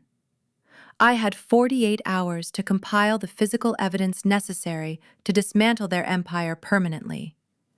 The dashcam footage, the illegal manifests, the true land deed, and the forged registry documents. I needed to organize a binder that would serve as the executioner's axe. And as I shifted my truck into drive, I knew the hardest part was yet to come. I had to walk into a room filled with powerful men and burn my own family legacy to the ground. The days leading up to Friday were a masterclass in quiet, methodical preparation. I did not leave my apartment, relying on delivered groceries and fierce focus.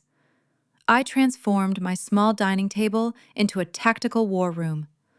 The surface was covered in stacks of paper, digital storage drives, and legal folders. I was not just building a defense against my parents' smear campaign. I was constructing a guillotine. I purchased a heavy black leather binder. It looked professional, imposing, and thick enough to hold the weight of multiple felonies. In the first section, I placed the true property deed provided by Lawrence Caldwell. The heavy yellowed parchment bearing my name as the sole beneficiary of the blind trust was the cornerstone of the trap.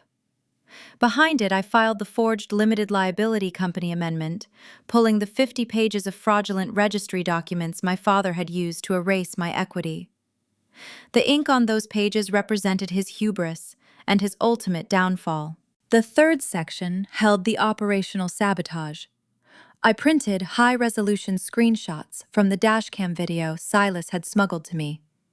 I stared at the images of an 80,000-pound timber rig skidding toward the edge of the Blackwater descent. Beside those photos, I inserted the illegal transport manifests bearing Brad's signature, proving he authorized the extreme weight violations. I taped a silver flash drive to the inside pocket containing the audio recordings of my brother threatening the drivers over the dispatch radio. Every tab in that binder represented a nail in the coffin of Charles Green. I double-checked the chronological order, ensuring the narrative of their crimes was undeniable. While I spent my hours archiving criminal negligence, my family spent their time celebrating a phantom victory. Brad was incapable of discretion. The adrenaline of his unearned promotion fueled a steady stream of public vanity. I monitored his social media accounts from a secondary profile, watching him broadcast his incompetence to the world. On Wednesday afternoon, he posted a photograph of himself leaning against the grill of his luxury truck. The vehicle, financed entirely by federal bank fraud, gleamed under the Appalachian sun. The caption beneath the image read, "Taking the family empire to the next level. Big moves coming this Friday." He tagged the location at the main logging yard, the very property he was currently trespassing on. He was leaving a digital footprint of his arrogance, entirely unaware that federal investigators would soon be using those same photographs as evidence of illicitly obtained assets. My father adopted a more sophisticated but equally reckless approach. Charles believed he was the smartest man in West Virginia, manipulating the Houston-based conglomerate into buying a struggling timber operation. He spent Wednesday and Thursday evenings courting the Apex Energy Holdings executives at the most expensive steakhouses in Charleston. He was buying prime cuts of beef and pouring top-shelf bourbons celebrating a $10 million acquisition. The Texans across the table smiled and drank his liquor silently, calculating the $50 million of natural gas they were stealing from him. Charles thought he was the predator, but he was merely the bait, swimming toward a much larger shark. I needed to match the battlefield they had chosen. For a decade, I had dressed the part of the gritty operations director.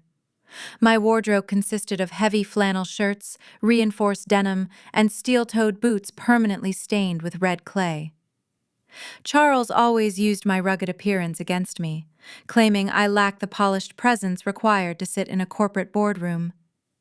He utilized my willingness to get dirty as justification for denying me a seat at the adult table. On Thursday morning, I drove to an upscale boutique 2 towns over. I bypassed the casual racks and walked straight to the professional tailoring section. I purchased a sharply cut charcoal gray suit with a structured blazer and tapered trousers. The fabric felt foreign but empowering against my skin. I bought a crisp, white silk blouse and a pair of pointed leather heels that clicked with authority against the hardwood floor. When I put the garments on in the fitting room, the transformation was jarring.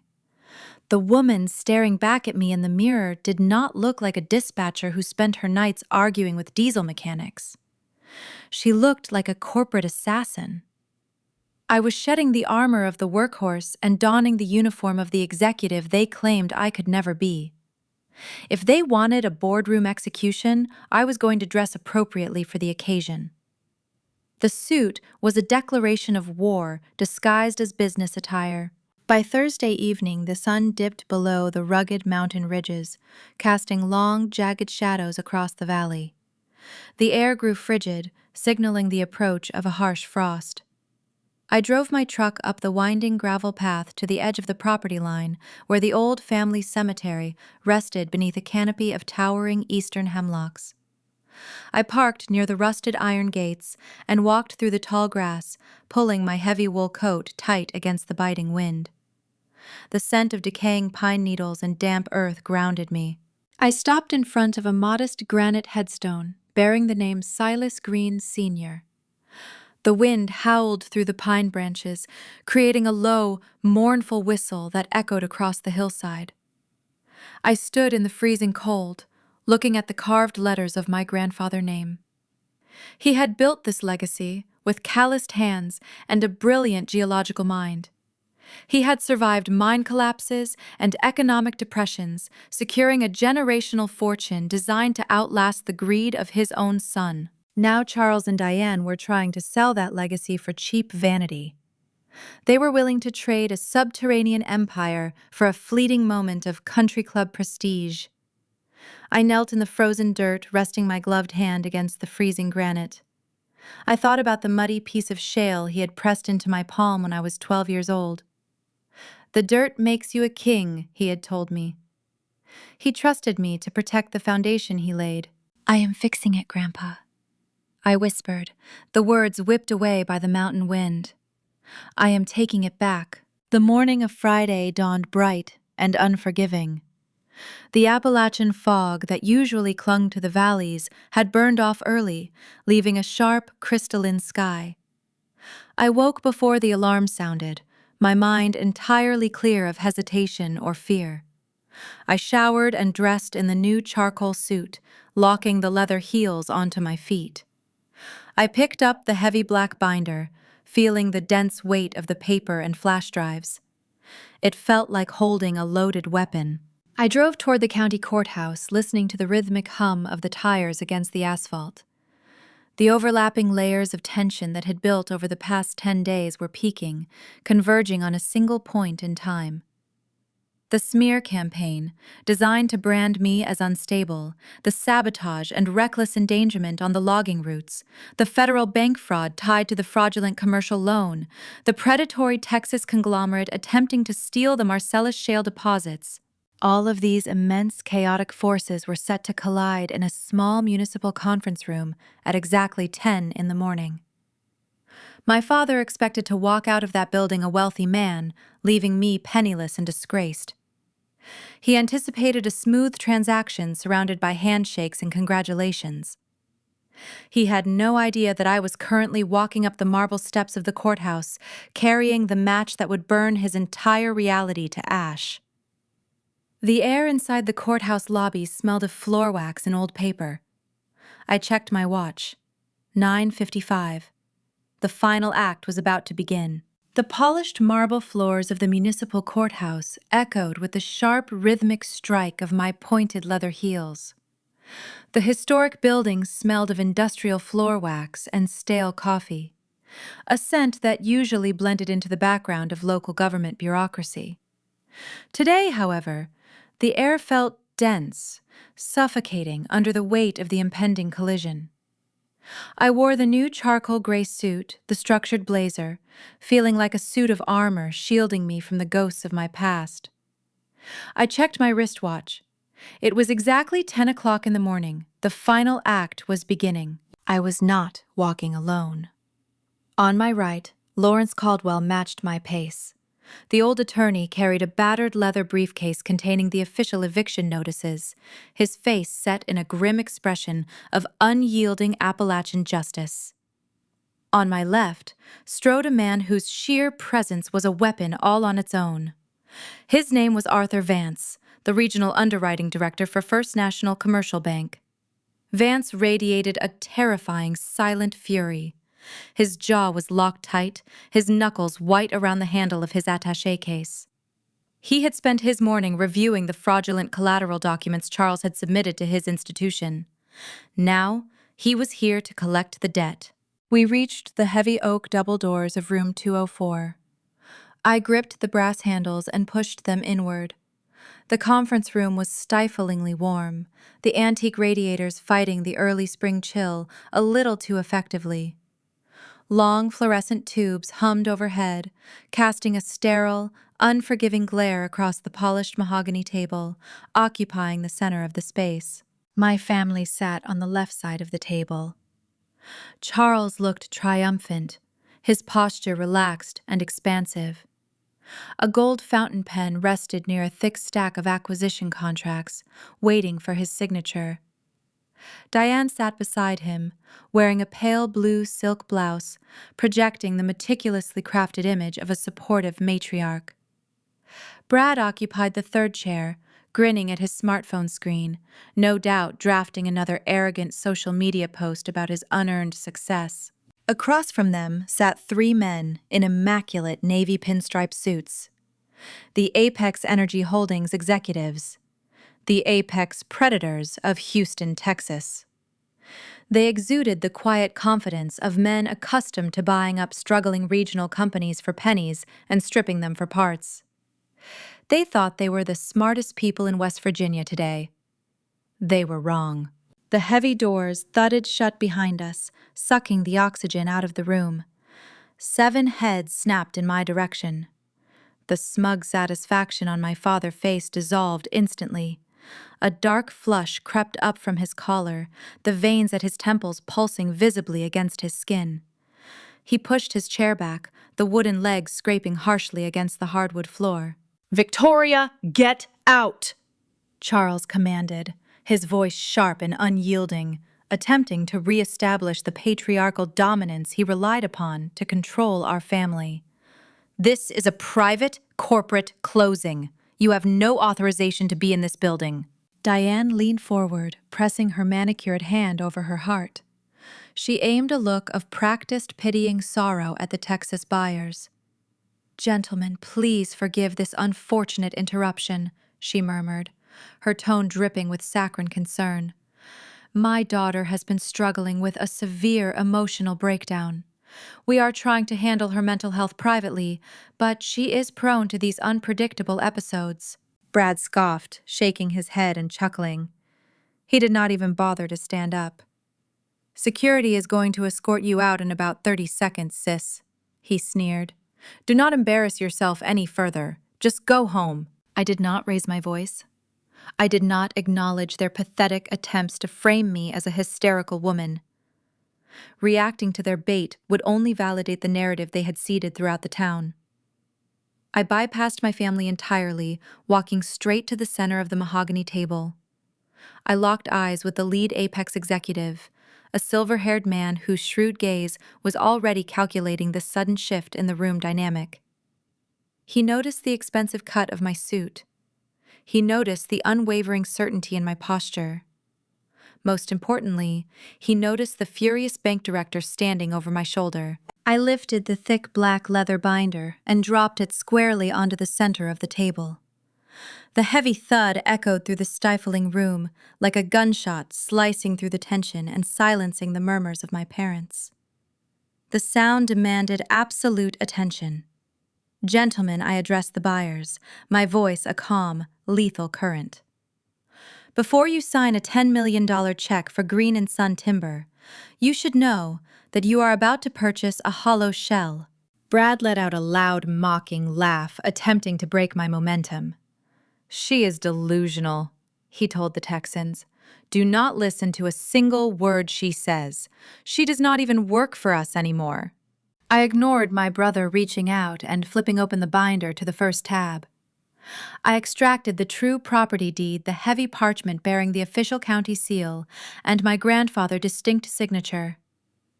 I slid the document across the polished wood until it came to rest directly in front of the lead Texas executive. The paper smoothed out under the harsh fluorescent light. Undeniable and legally binding. My father forged my signature 3 weeks ago to remove me from the operating entity, I explained, watching the executive eyes dart across the legal text.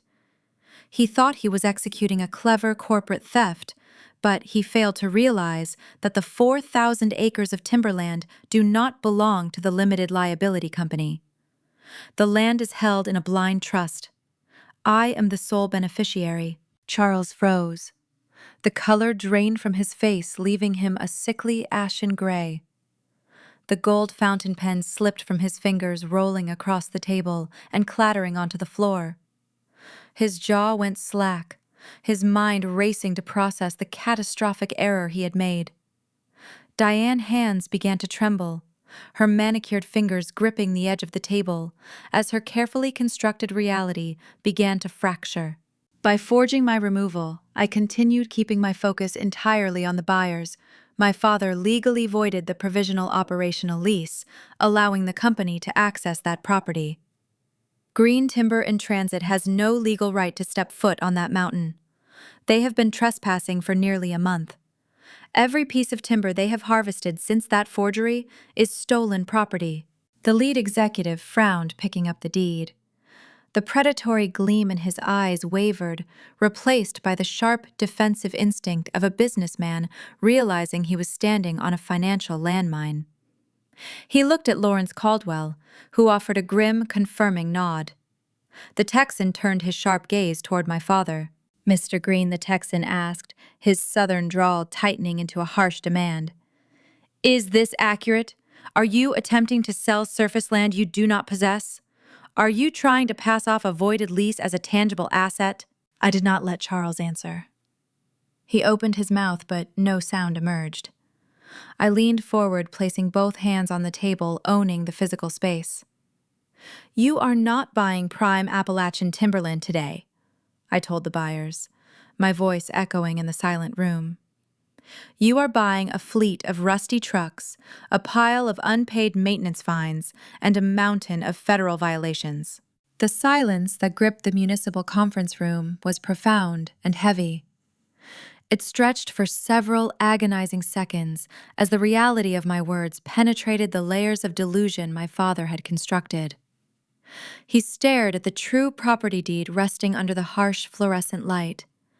His mind struggled to reconcile the sudden collapse of his grand design. The carefully maintained facade of the sophisticated executive began to crack, revealing the desperate, fragile man underneath. He could not accept defeat. His ego demanded a counterattack. Charles slammed his clenched fist down onto the mahogany table. The impact echoed like a physical strike, rattling the empty coffee cups and causing the Texas buyers to flinch. His face flushed a dark, dangerous crimson. "That land belongs to the company," he shouted, his voice cracking under the strain of his rising panic. "You cannot walk in here and claim ownership of the primary asset. We hold the operational deed. We just leveraged those 4,000 acres to First National Commercial Bank. We secured a $3.5 million loan against that timberland. You are lying, Victoria." He had just handed me the weapon and pulled the trigger himself. In his frantic attempt to reassert dominance and prove the validity of his enterprise, he confessed to a federal crime in front of a room full of witnesses. I did not need to respond. I simply took a half step backward, yielding the floor. Arthur Vance stepped into the empty space. The regional underwriting director for First National moved with a cold, predatory grace. He did not yell. He did not slam his fists. He projected the terrifying, quiet authority of an institution that controls billions of dollars and employs armies of litigators. Vance placed his leather attaché case onto the table right next to my binder. He unclasped the brass locks with 2 sharp clicks.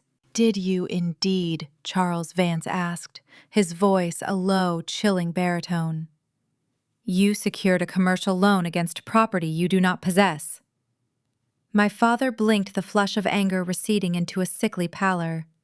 He looked at the banker, trying to place the unfamiliar face. "Who are you?" he demanded, his bravado wavering. "My name is Arthur Vance. I am the director of underwriting for First National. The man whose desk your fraudulent loan application crossed 3 weeks ago. The man who authorized the release of $3.5 million based on a fabricated chain of title engineered by you and a compromised county clerk." The remaining color drained entirely from my father's face. He staggered backward, hitting the edge of his chair. He looked at me, his eyes wide with a sudden, visceral terror. He finally realized the scope of the trap. I had not just brought a lawyer to dispute a contract. I had brought the executioner. By utilizing forged municipal records to secure commercial funding, you have committed felony bank fraud. Vance continued, extracting a stack of legal notices from his briefcase. You have engaged in a criminal conspiracy, which is why, as of 9 o'clock this morning, my institution initiated a total freeze on all assets, accounts, and credit lines associated with Green Timber and Transit. We are calling the note due immediately. Furthermore, Our internal security division has already forwarded the doctored deed records to the federal authorities for a formal fraud investigation. You do not have a company, Charles. You have a crime scene. Diane let out a sharp, strangled gasp, covering her mouth with both trembling hands. The pristine image she had maintained for decades shattered in an instant. Brad sank lower into his seat, looking like a frightened child who had just realized the consequences of stealing. The arrogance that had fueled his social media posts evaporated, leaving only the raw dread of impending incarceration. The atmosphere in the room shifted violently as the Apex Energy Holdings executives recognized their peril. The silver-haired lead buyer stood up abruptly, snapping his bespoke briefcase shut. His colleagues followed suit, their faces pale and rigid. These men were ruthless corporate predators, but they were not fools. They operated in the gray areas of the law, avoiding direct exposure to undeniable felonies. Purchasing a company embroiled in an active federal bank fraud investigation would expose their conglomerate to catastrophic liability and potential conspiracy charges. "This transaction is terminated," the lead Texas executive announced, his southern drawl clipped and harsh. He glared at my father with unmasked disgust. "You misrepresented your tangible assets and attempted to drag our firm into a federal crime. Expect our legal department to file a comprehensive lawsuit for fraudulent inducement and breach of faith before the day is over. We are done here." The buyers turned toward the door, eager to distance themselves from the radioactive fallout. "Wait," I said, raising my voice just enough to halt their retreat. The three executives paused, looking back at me with wary caution. They assumed the presentation was over. They assumed the destruction of green timber was the final act of this tragedy. They failed to understand that the true value of the Appalachian Mountains rarely rests on the surface. I turned my attention back to my father. He stood, gripping the back of his chair, struggling to remain upright as his world burned to ash around him. He looked broken, defeated by the very daughter he had deemed unworthy of his legacy. But I needed him to understand the exact magnitude of his failure. I needed him to comprehend what he had traded away for a momentary illusion of power. "You thought grandfather just left me the dirt," I said, my voice dropping into a deadly calm rhythm. "You thought Silas was just a stubborn old logger who hoarded timberland because he liked the smell of the pine trees." I reached into the heavy black binder one last time. I bypassed the dashcam photos and the illegal manifest stopping at the final protected sleeve. I pulled out a sealed document bearing the distinct watermark of the State Geological Survey Department. I walked forward and placed the paper directly over the voided corporate contracts resting in front of my father. "Grandfather was a geologist before he ever bought his first chainsaw," I explained, watching Charles stare blankly at the watermark. "He studied the strata. He mapped the rock formations during the coal busts of the 1980s. When he purchased those 4,000 acres, he executed a severance deed. He separated the surface rights from the mineral rights." The lead Texas buyer stiffened his posture rigid. He knew exactly what a severed mineral estate meant in this region of the country. His firm had known all along. Silas placed the subterranean rights into a secondary irrevocable trust. I continued keeping my gaze locked on my father's hollow eyes. "A trust held in my name only." Charles tried to speak, his lips moving silently. He could not process the terminology. He had spent his life looking at balance sheets and country club rosters, never bothering to look down at the earth that generated his wealth. "The land you tried to steal sits directly on top of the Utica and Marcellus shale formations," I stated, delivering the final lethal blow.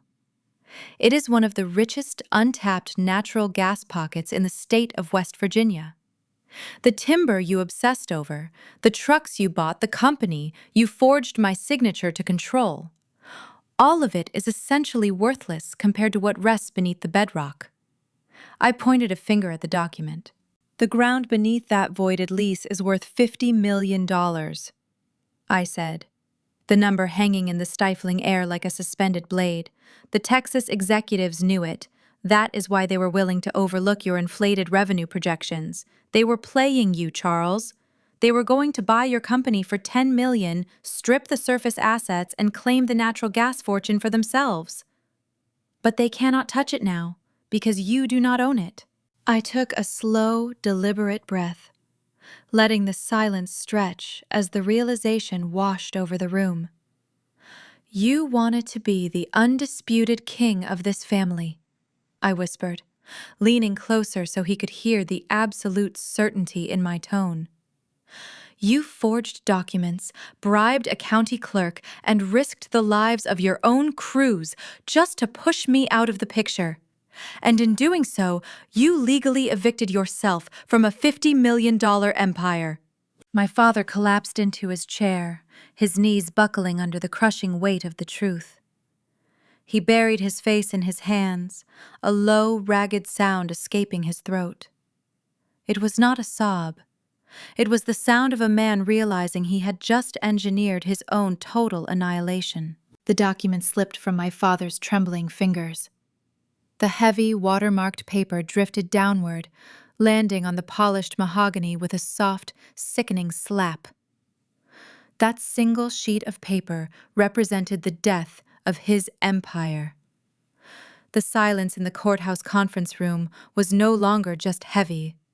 It was a vacuum, suffocating the remaining defiance right out of his lungs.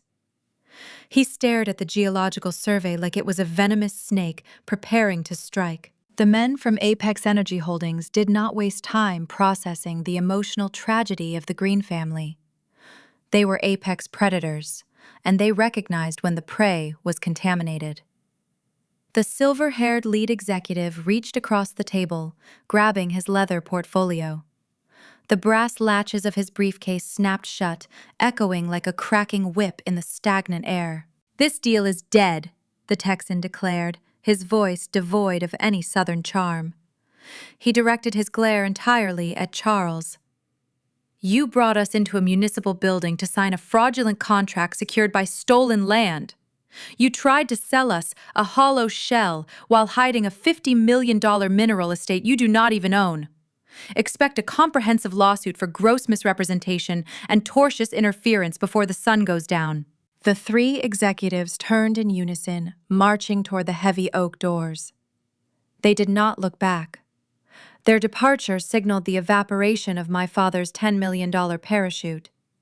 He was in freefall now. Arthur Vance, the underwriting director for First National Commercial Bank, watched the Texans leave with cold, predatory satisfaction.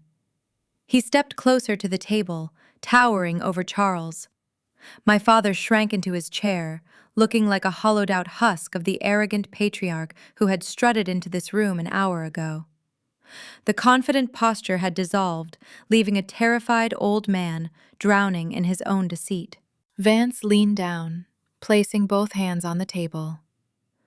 "We are calling the $3.5 million note due immediately, Charles," the banker stated, his baritone voice slicing through the remaining tension.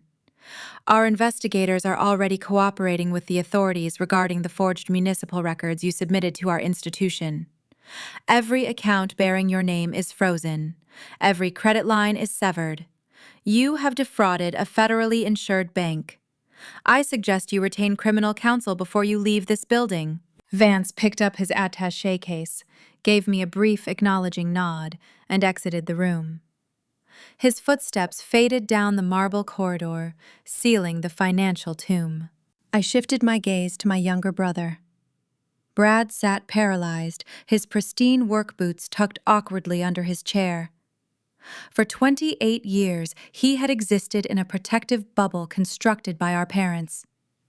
He had failed classes, wrecked cars, and abandoned responsibilities, knowing Charles would always write a check to smooth over the consequences. He had never faced a single repercussion for his incompetence.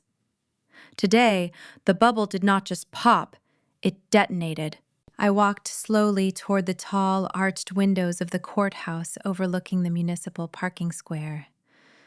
I pulled the heavy velvet drape aside, allowing the crisp morning sunlight to flood the room. Down below, the everyday life of our Appalachian town continued, unbothered by the destruction happening on the second floor. "Come here, Brad," I commanded, keeping my tone flat and unyielding. He blinked, snapping out of his catatonic stare. He looked at Diane for permission, but she was too busy hyperventilating into her silk blouse. Slowly, he pushed his chair back and shuffled toward the glass standing a few feet away from me. He looked small, stripped of the unearned arrogance that usually inflated his chest. "Look out the window," I instructed, pointing down at the asphalt lot. Parked in the center of the square was his brand-new jet-black heavy-duty pickup. The $90,000 vanity project, financed entirely by stolen capital, gleamed in the sunlight.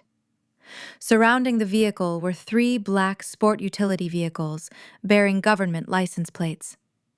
Men wearing tactical vests emblazoned with the letters of the United States Marshal Service were currently attaching towing cables to the front axle of his prized possession. I had placed an anonymous call to the regional field office early this morning, providing them with the exact location of assets purchased with illicit funds. The faint mechanical whine of the hydraulic winch penetrated the thick window glass. Brad pressed his hands against the pane, his breath fogging the clear surface. "No," he whimpered, watching a federal agent slap a bright orange seizure notice onto his driver's side door. "They cannot take that. It is registered in my name." "You bought it with a fraudulent commercial loan," I replied, stepping away from the window. "The government tends to frown upon utilizing stolen money for joyrides." He spun around, his face contorted in a mix of rage and terrified realization. "You did this?" he accused, his voice cracking. "You set us up! You wanted to be the future of the family, Brad!" I said softly, letting the reality of his situation sink deep into his bones. "You wanted the title, the corner office, and the legacy. Well, congratulations, you got exactly what you asked for. The future is millions in debt and federal court. You are the chief executive of a crime scene." A ragged sobbing noise drew my attention back to the table. Diane had buried her face in her arms, her shoulders heaving with genuine terror. The meticulously crafted image of the elegant, supportive matriarch was gone. Her cashmere sweater looked rumpled, her perfect hair falling in disorganized strands across her wet cheeks. The scent of her expensive floral perfume mixed with the sharp, acrid smell of cold sweat. She had orchestrated a smear campaign against me, bribed employees to lie about my sanity, and used my own stolen identification to execute this theft. She thought her hands were clean because she operated in the shadows of my father's ambition. She raised her head, her mascara smudged and running down her skin. She looked at me with wild, desperate eyes. She pushed herself up from the table, stumbling forward. Her high leather heels caught on the edge of the area rug, sending her crashing to her knees right in front of me. "Victoria, please!" she cried, reaching out to grab the hem of my charcoal trousers. "We are family. You cannot do this to us. We made a mistake. We will give you the company back. We will give you everything. Just call the bank. Tell them it was a misunderstanding. Please, sweetheart. We are your family." I looked down at the woman who had given birth to me. I felt no pity. I felt no sorrow. The well of forgiveness had run dry the moment she drove across county lines to forge my signature. Her pleas were not born of remorse. They were born of a desperate desire to avoid prison. I took a deliberate step backward, pulling my fabric out of her frantic grasp. I stood tall, looking down at the architects of my misery. "Families do not use words like fraud," Diane I stated, my voice echoing against the hard walls. "Families do not bribe loggers to testify that their daughter is insane. You made your choices when you thought you held all the cards. You do not get to ask for mercy just because you realize you are holding a losing hand." She collapsed onto the floor, weeping uncontrollably. Charles remained frozen in his chair, staring at the wall, unable to comfort his wife or defend his son. He was a king without a kingdom, trapped in a fortress of his own deceit. His eyes were wide and vacant, locked onto a future defined by indictments and empty bank accounts. I picked up my black leather binder securing the true property deed and the digital evidence safely inside. I did not offer a final dramatic speech. The destruction I left in my wake was loud enough. I turned my back on the weeping woman, the paralyzed patriarch, and the terrified golden boy. I walked out of room 204, pushing the heavy oak doors open and stepping into the cool, quiet corridor. The crisp air felt like a cleansing breath. I had won the war. I had reclaimed my land and protected the legacy my grandfather built. But the battle was far from over.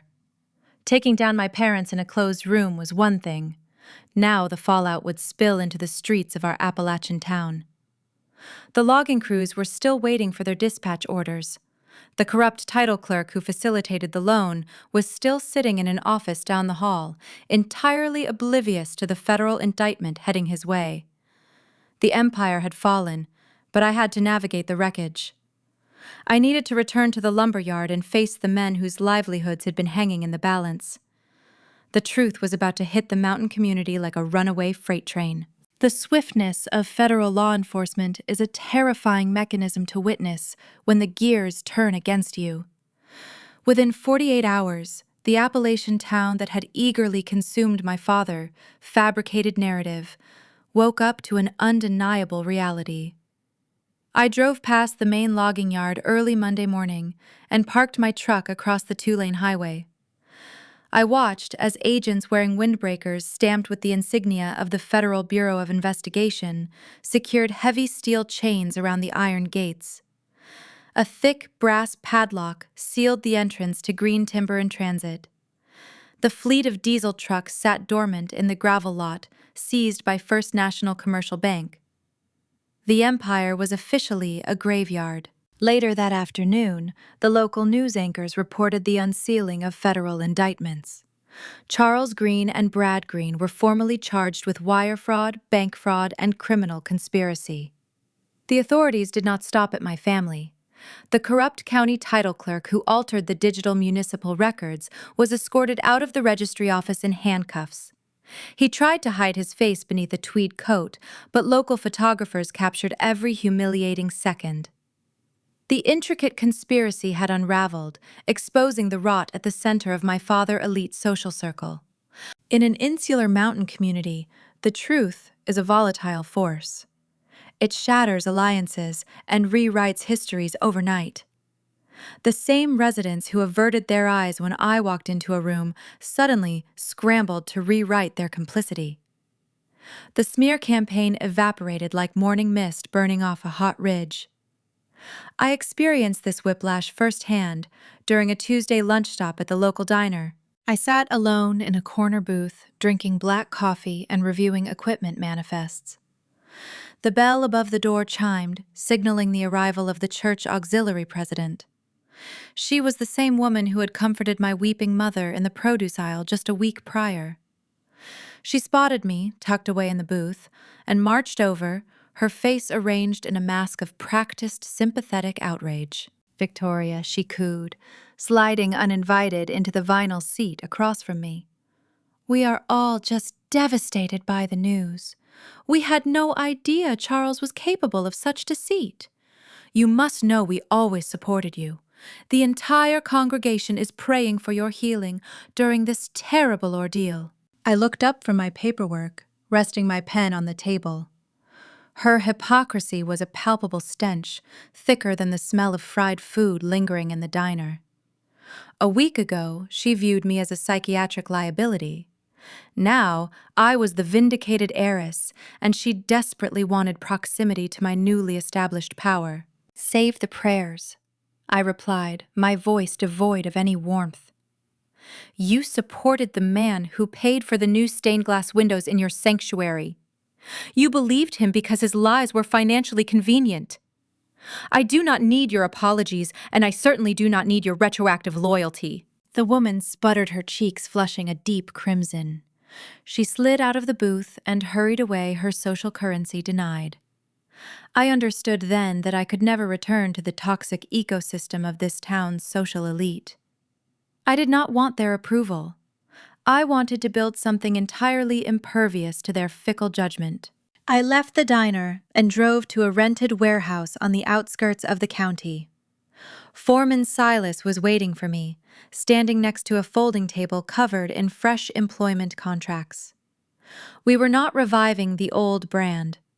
That name was permanently tainted by felony charges and compromised safety records. We established a new entity, registered cleanly and legally under my sole ownership. We named it Iron Ridge Forestry. Silas had spent the weekend contacting the veteran drivers, the men who had refused to drive Brad overloaded death traps. They filed into the warehouse one by one, holding their hard hats, offering firm handshakes and quiet nods of respect. I offered them higher base wages, comprehensive health benefits, and a strict adherence to payload limits. There would be no bypassing way stations and no deferred maintenance on my watch. We spent the afternoon organizing the purchase of a new fleet using the initial capital secured by my land ownership. The men left the warehouse with signed contracts, their dignity restored. I had reclaimed my crew. With the logging operations safely delegated to Silas, I turned my attention to the subterranean fortune resting beneath the 4,000 acres. I bypassed the predatory Texas conglomerate entirely and scheduled a meeting with a reputable energy firm headquartered in Pittsburgh. These executives did not try to steal the property. They brought fair market projections and recognized the immense value of the Marcellus shale deposits. I sat in another boardroom, but this time I dictated the terms. I refused to sell the dirt. Silas Sr. had taught me better than that. Instead, I executed a long-term extraction lease, granting the energy firm the right to harvest the natural gas, while I retained full ownership of the mineral estate. The initial signing bonus alone secured a generational fortune, placing me in a financial bracket my father had only pretended to occupy. The subsequent monthly royalties ensured that Iron Ridge Forestry would never face the threat of bankruptcy. I had built a fortress on bedrock. The contrast between my ascent and my family descent was stark and unforgiving. The commercial bank demanded immediate restitution to mitigate their institutional losses. My parents were forced to liquidate everything they owned to pay their defense attorneys and satisfy the civil judgments. Their sprawling estate overlooking the valley was auctioned off to an out-of-state developer. The country club terminated their membership. Charles and Diane moved into a cramped rented duplex on the wrong side of the river line. The physical toll of the disgrace aged them a decade in a matter of weeks. The polished patriarch and the elegant matriarch were reduced to ghosts, haunting a town that no longer recognized their authority. My brother faced an equally harsh reality. Stripped of his fake executive title and his luxury vehicles, Brad had to seek actual employment to satisfy his mounting legal debts while awaiting trial. A few weeks later, I walked into a major big-box hardware store to purchase supplies for the new dispatch office. I navigated the plumbing aisle and spotted an employee wearing a bright orange apron struggling to lift a heavy crate of copper fittings onto a shelf. It was Brad. He looked exhausted. The unearned arrogance had vanished, replaced by the grim realization of manual labor. His pristine hands were now calloused and stained with industrial grime. I watched him from a distance, feeling no urge to confront him. The universe had delivered the precise consequence he deserved. As he reached up to push the crate into place, his sleeve slid down his forearm. I stared at his bare wrist. The vintage gold watch, the heirloom promised to the hardest worker, was gone. He had pawned Silas Sr.'s legacy to pay for a criminal defense attorney. The ultimate symbol of his failure gleamed in some neon-lit pawn shop. A tragic end to a stolen inheritance. I turned my cart and walked toward the checkout registers, leaving him in the plumbing aisle. The empire was dismantled, and the villains were paying their debts. I had won every battle they forced me to fight. I stepped out into the crisp Appalachian air, feeling a profound sense of closure. But as I reached for my truck door, my cell phone vibrated in my jacket pocket.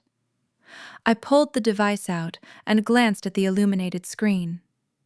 The notification displayed a text message from a number I had not saved. I recognized the digits immediately. It was Diane. The text did not contain an apology or a confession. It contained a desperate plea, hinting at a final hidden crisis that threatened to drag me back into their wreckage.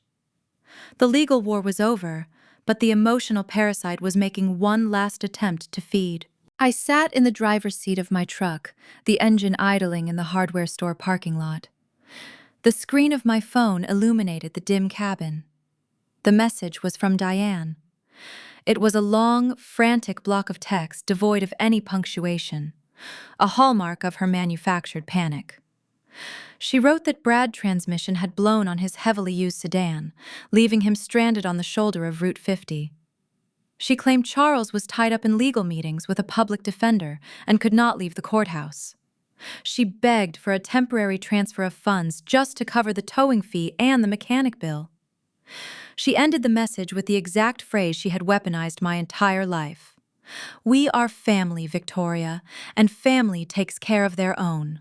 That phrase had been the invisible chain binding me to their dysfunction for a decade.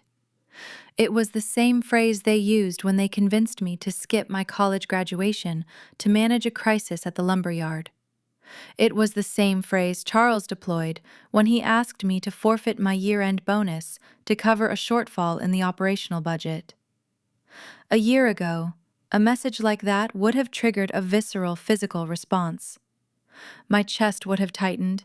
I would have felt the crushing weight of obligation, the programmed instinct to rescue them from the consequences of their own incompetence. But sitting in the truck that afternoon, my pulse remained steady. The air in my lungs did not catch. I read the glowing words and felt only a profound, echoing emptiness. The guilt they had relied upon to control me was gone, burned away by the harsh light of their betrayal. I did not type a reply. I did not point out the rich irony of Brad needing a tow truck after losing a luxury vehicle financed by federal fraud.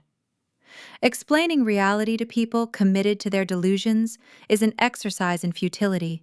I tapped the contact icon at the top of the screen. I scrolled down to the bottom of the menu and pressed the option to block the caller. A small confirmation prompt appeared. I confirmed the choice without hesitation. The screen went dark. The digital thread connecting me to the architects of my misery was severed. I shifted the truck into drive and pulled out of the parking lot, leaving my brother and my mother to navigate the wreckage of the world they chose to build. Over the next 12 months, the seasons cycled through the unforgiving Appalachian calendar, mirroring the restoration of my own life. The bitter winter frosts froze the mountain passes, aligning with the cold, sterile proceedings of the federal courts. Charles and Brad accepted plea deals to avoid lengthy trials, trading their freedom for minimum security sentences. The spring thaws arrived with torrential rains, washing the lingering remnants of their tainted legacy down the mountain streams. During that time of renewal, I learned the fundamental difference between duty and exploitation.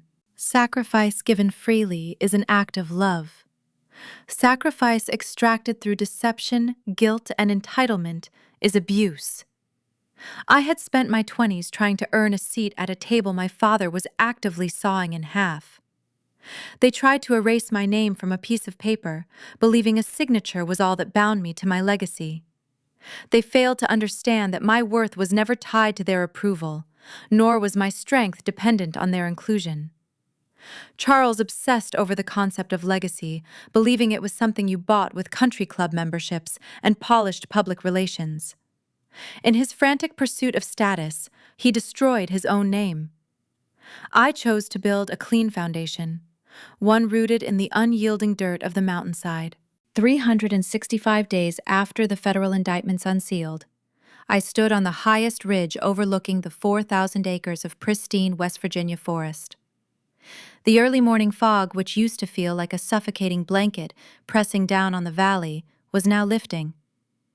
The white mist curled through the canopy of eastern hemlocks and sugar maples, revealing the sprawling, rugged beauty of the hills. The air was crisp, carrying the sharp, clean scent of pine resin and damp earth. Far below, in the basin of the valley, the sounds of Iron Ridge forestry echoed through the trees. It was not the chaotic, frantic noise of overloaded engines straining against steep gradients. It was the steady, rhythmic hum of a well-oiled machine. Our fleet of heavy-duty transport trucks moved along the reinforced gravel access roads with precise, calculated spacing. Every vehicle was rigorously maintained, every payload meticulously weighed to ensure strict compliance with state transportation regulations. The men driving those rigs earned higher wages and operated under comprehensive safety protocols. I remembered the dashcam footage of driver Miller weeping in his cab as his brakes failed on the Blackwater descent. Today, Miller was my lead instructor for the new hires training, the next generation of drivers on defensive mountain navigation. The crew did not fear their dispatch orders because they knew the person routing their paths valued their lives above a profit margin. On the eastern perimeter of the property, far removed from the active timber harvests, a small, highly regulated extraction site operated under the supervision of the Pittsburgh energy firm. The natural gas royalties, deposited into my corporate accounts every 30 days, ensured that Iron Ridge Forestry would never face the threat of insolvency. The two industries coexisted in harmony, managed by a leadership structure that prioritized sustainability over rapid, reckless extraction. I had secured a generational fortune without sacrificing the integrity of the soil. The crunch of heavy boots on the gravel trail drew my attention away from the valley. Foreman Silas walked up the ridge, his silver hair catching the morning sunlight. He carried a metal clipboard, holding the weekly safety audit and the upcoming harvest manifests. The deep scars on his hands mapped a lifetime of grueling labor, but his posture was relaxed, unburdened by the stress that used to age him. He stepped up beside me, leaning against the wooden rail of the observation deck we had constructed earlier that spring. He looked down at the trucks navigating the switchbacks, a deep, satisfied sigh escaping his chest.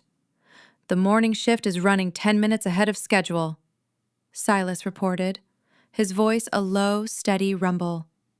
"The new brake systems on the primary loaders are holding up perfectly on the downhill grades. The boys are happy, the buyers are receiving their shipments on time. We are turning a solid profit without cutting a single corner." I nodded, taking the clipboard from his hands to review the data. The columns of numbers were flawless, representing an operation built on transparency and respect. "Silas Sr. would be proud of this," the old foreman murmured, looking out over the sprawling green canopy. "He knew what he was doing when he drafted that trust. He saw the rot forming in your father, and he knew who had the grit to hold the line when the storm hit." I handed the clipboard back, smiling at the memory of the jagged, muddy piece of shale my grandfather had pressed into my palm 2 decades ago. "The trees pay the bills," he had said, "but the dirt makes you a king." He was right. The surface elements, the timber, the trucks, the titles, could all be stripped away by harsh weather or stolen by greedy men, but the earth remained resolute. I looked out over the vast, untamed domain that was entirely, unequivocally mine. I did not need a cheering crowd at a summer picnic to validate my success. I did not need a forged registry to prove my ownership. I took a deep, cleansing breath of the mountain air, turned my back on the ridge, and went back to work. We are raised on a very specific, deeply ingrained American myth, the absolute sanctity of the nuclear family. From the time we can comprehend language, we are spoon-fed the ideal that blood is thicker than water, that family is our ultimate safety net, and that a child's greatest moral imperative is unwavering loyalty to their parents. It is a beautiful, comforting sentiment that forms the bedrock of traditional American culture. It is also, in far too many households, a devastating trap. When we look closely at the stories of those who have had to claw their way out of their own homes, those who have survived the invisible warfare of favoritism, financial exploitation, and conditional love, a chilling truth emerges. Sometimes the people who are supposed to be our shelter are the storm itself. In traditional family structures, parenting is too often viewed as a project, a means of building a legacy that can be paraded at Rotary Club dinners and neighborhood barbecues. But when parents lack profound emotional awareness, this pursuit of legacy becomes deeply toxic. Instead of guiding their children, they carve them into rigid, predetermined roles. One child inevitably becomes the golden child, the vessel for the family's pride, shielded from consequences, and ultimately suffocated by unrealistic expectations. Another becomes the scapegoat, or the workhorse, the one whose independence, financial stability, and grit are quietly harvested to subsidize the golden child's illusion of success. We are taught that fairness in parenting means treating your children equally, but true fairness requires something much harder. It requires the emotional maturity to see your children for who they authentically are, not what they can do for your ego. When parents fail to exercise this awareness, they do not just harm the child they neglect, they cripple the child they favor. By erasing the natural consequences of the favored child's actions, they leave them utterly incapable of surviving the real world without a manufactured safety net. Responsibility is a core tenet of the American ethos. We pride ourselves on rugged self-reliance and taking care of our own. Yet this noble concept is frequently weaponized by parents who lack fundamental honesty. They use words like duty, loyalty, and sacrifice to mask what is in reality pure exploitation. A child should never be their parents' retirement plan, their emotional sponge, or their collateral. When a parent demands that a child forfeit their youth, their savings, or their sanity to uphold a fraudulent family image, they are not teaching responsibility. They are enforcing compliance through the architecture of guilt. True long-term guidance does not involve chaining a child to the mistakes of the past. It involves giving them the tools to build a structurally sound future. Honesty within a family requires admitting when the foundation is cracked, rather than forcing the strongest child to silently hold up the collapsing walls. There is a profound difference between a legacy and an inheritance, though. In our culture, we constantly confuse the two. We assume a legacy is a business, a bank account, or a piece of prime real estate passed down through a legally binding document. But as the stories of survivors show us, an inheritance can easily become a curse if it is tied to conditions of emotional servitude. True legacy is the grit developed in the shadows. It is the integrity to tell the truth when the lie is infinitely more comfortable. It is the ability to look at a toxic system, recognize the rot in the floorboards, and have the courage to walk out the front door. The most successful children are not the ones who inherit the family empire. They're the ones who learn how to build their own fortresses out of the stones their families threw at them. When a child finally realizes that their worth is not determined by their utility, something fundamental shifts. They stop trying to earn a love that was never truly on the table. They set boundaries. And in traditional family structures, boundaries are almost always interpreted as acts of profound betrayal. The moment a child says no to being exploited, they are quickly labeled ungrateful, unstable, or cruel by the very people who push them to the edge. But establishing a boundary is not an act of revenge. It is an act of radical self-respect. It is the agonizing process of amputating a diseased limb to save the rest of the body. We must fundamentally redefine what it means to be a good son or daughter. Sometimes being a good child means refusing to participate in your parents' delusions, allowing them to finally face the natural consequences of their own choices. These dynamics are happening behind closed doors in every town, in every state. They are the silent battles fought at holiday dinner tables and in the sterile offices of county courthouses. If you have ever felt like a ghost in your own home, if you have ever been told that your reality is a delusion, you are not alone. These are the narratives we must bring into the light. Subscribe and follow Intimately Told Stories for more deep, unflinching dives into the raw reality of family survival and the courage it takes to reclaim your own name. We share the stories that need to be heard, helping you find the words for the battles you have been fighting in silence. We are conditioned to believe that walking away from family is the ultimate failure, a permanent stain on our moral character.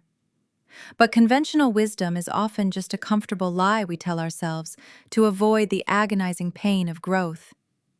Here is the counterintuitive truth. The deepest, most profound act of love you can ever offer a toxic family is to stop saving them from themselves.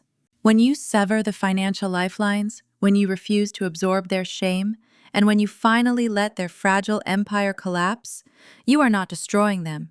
You are simply stepping aside so gravity can do its necessary work.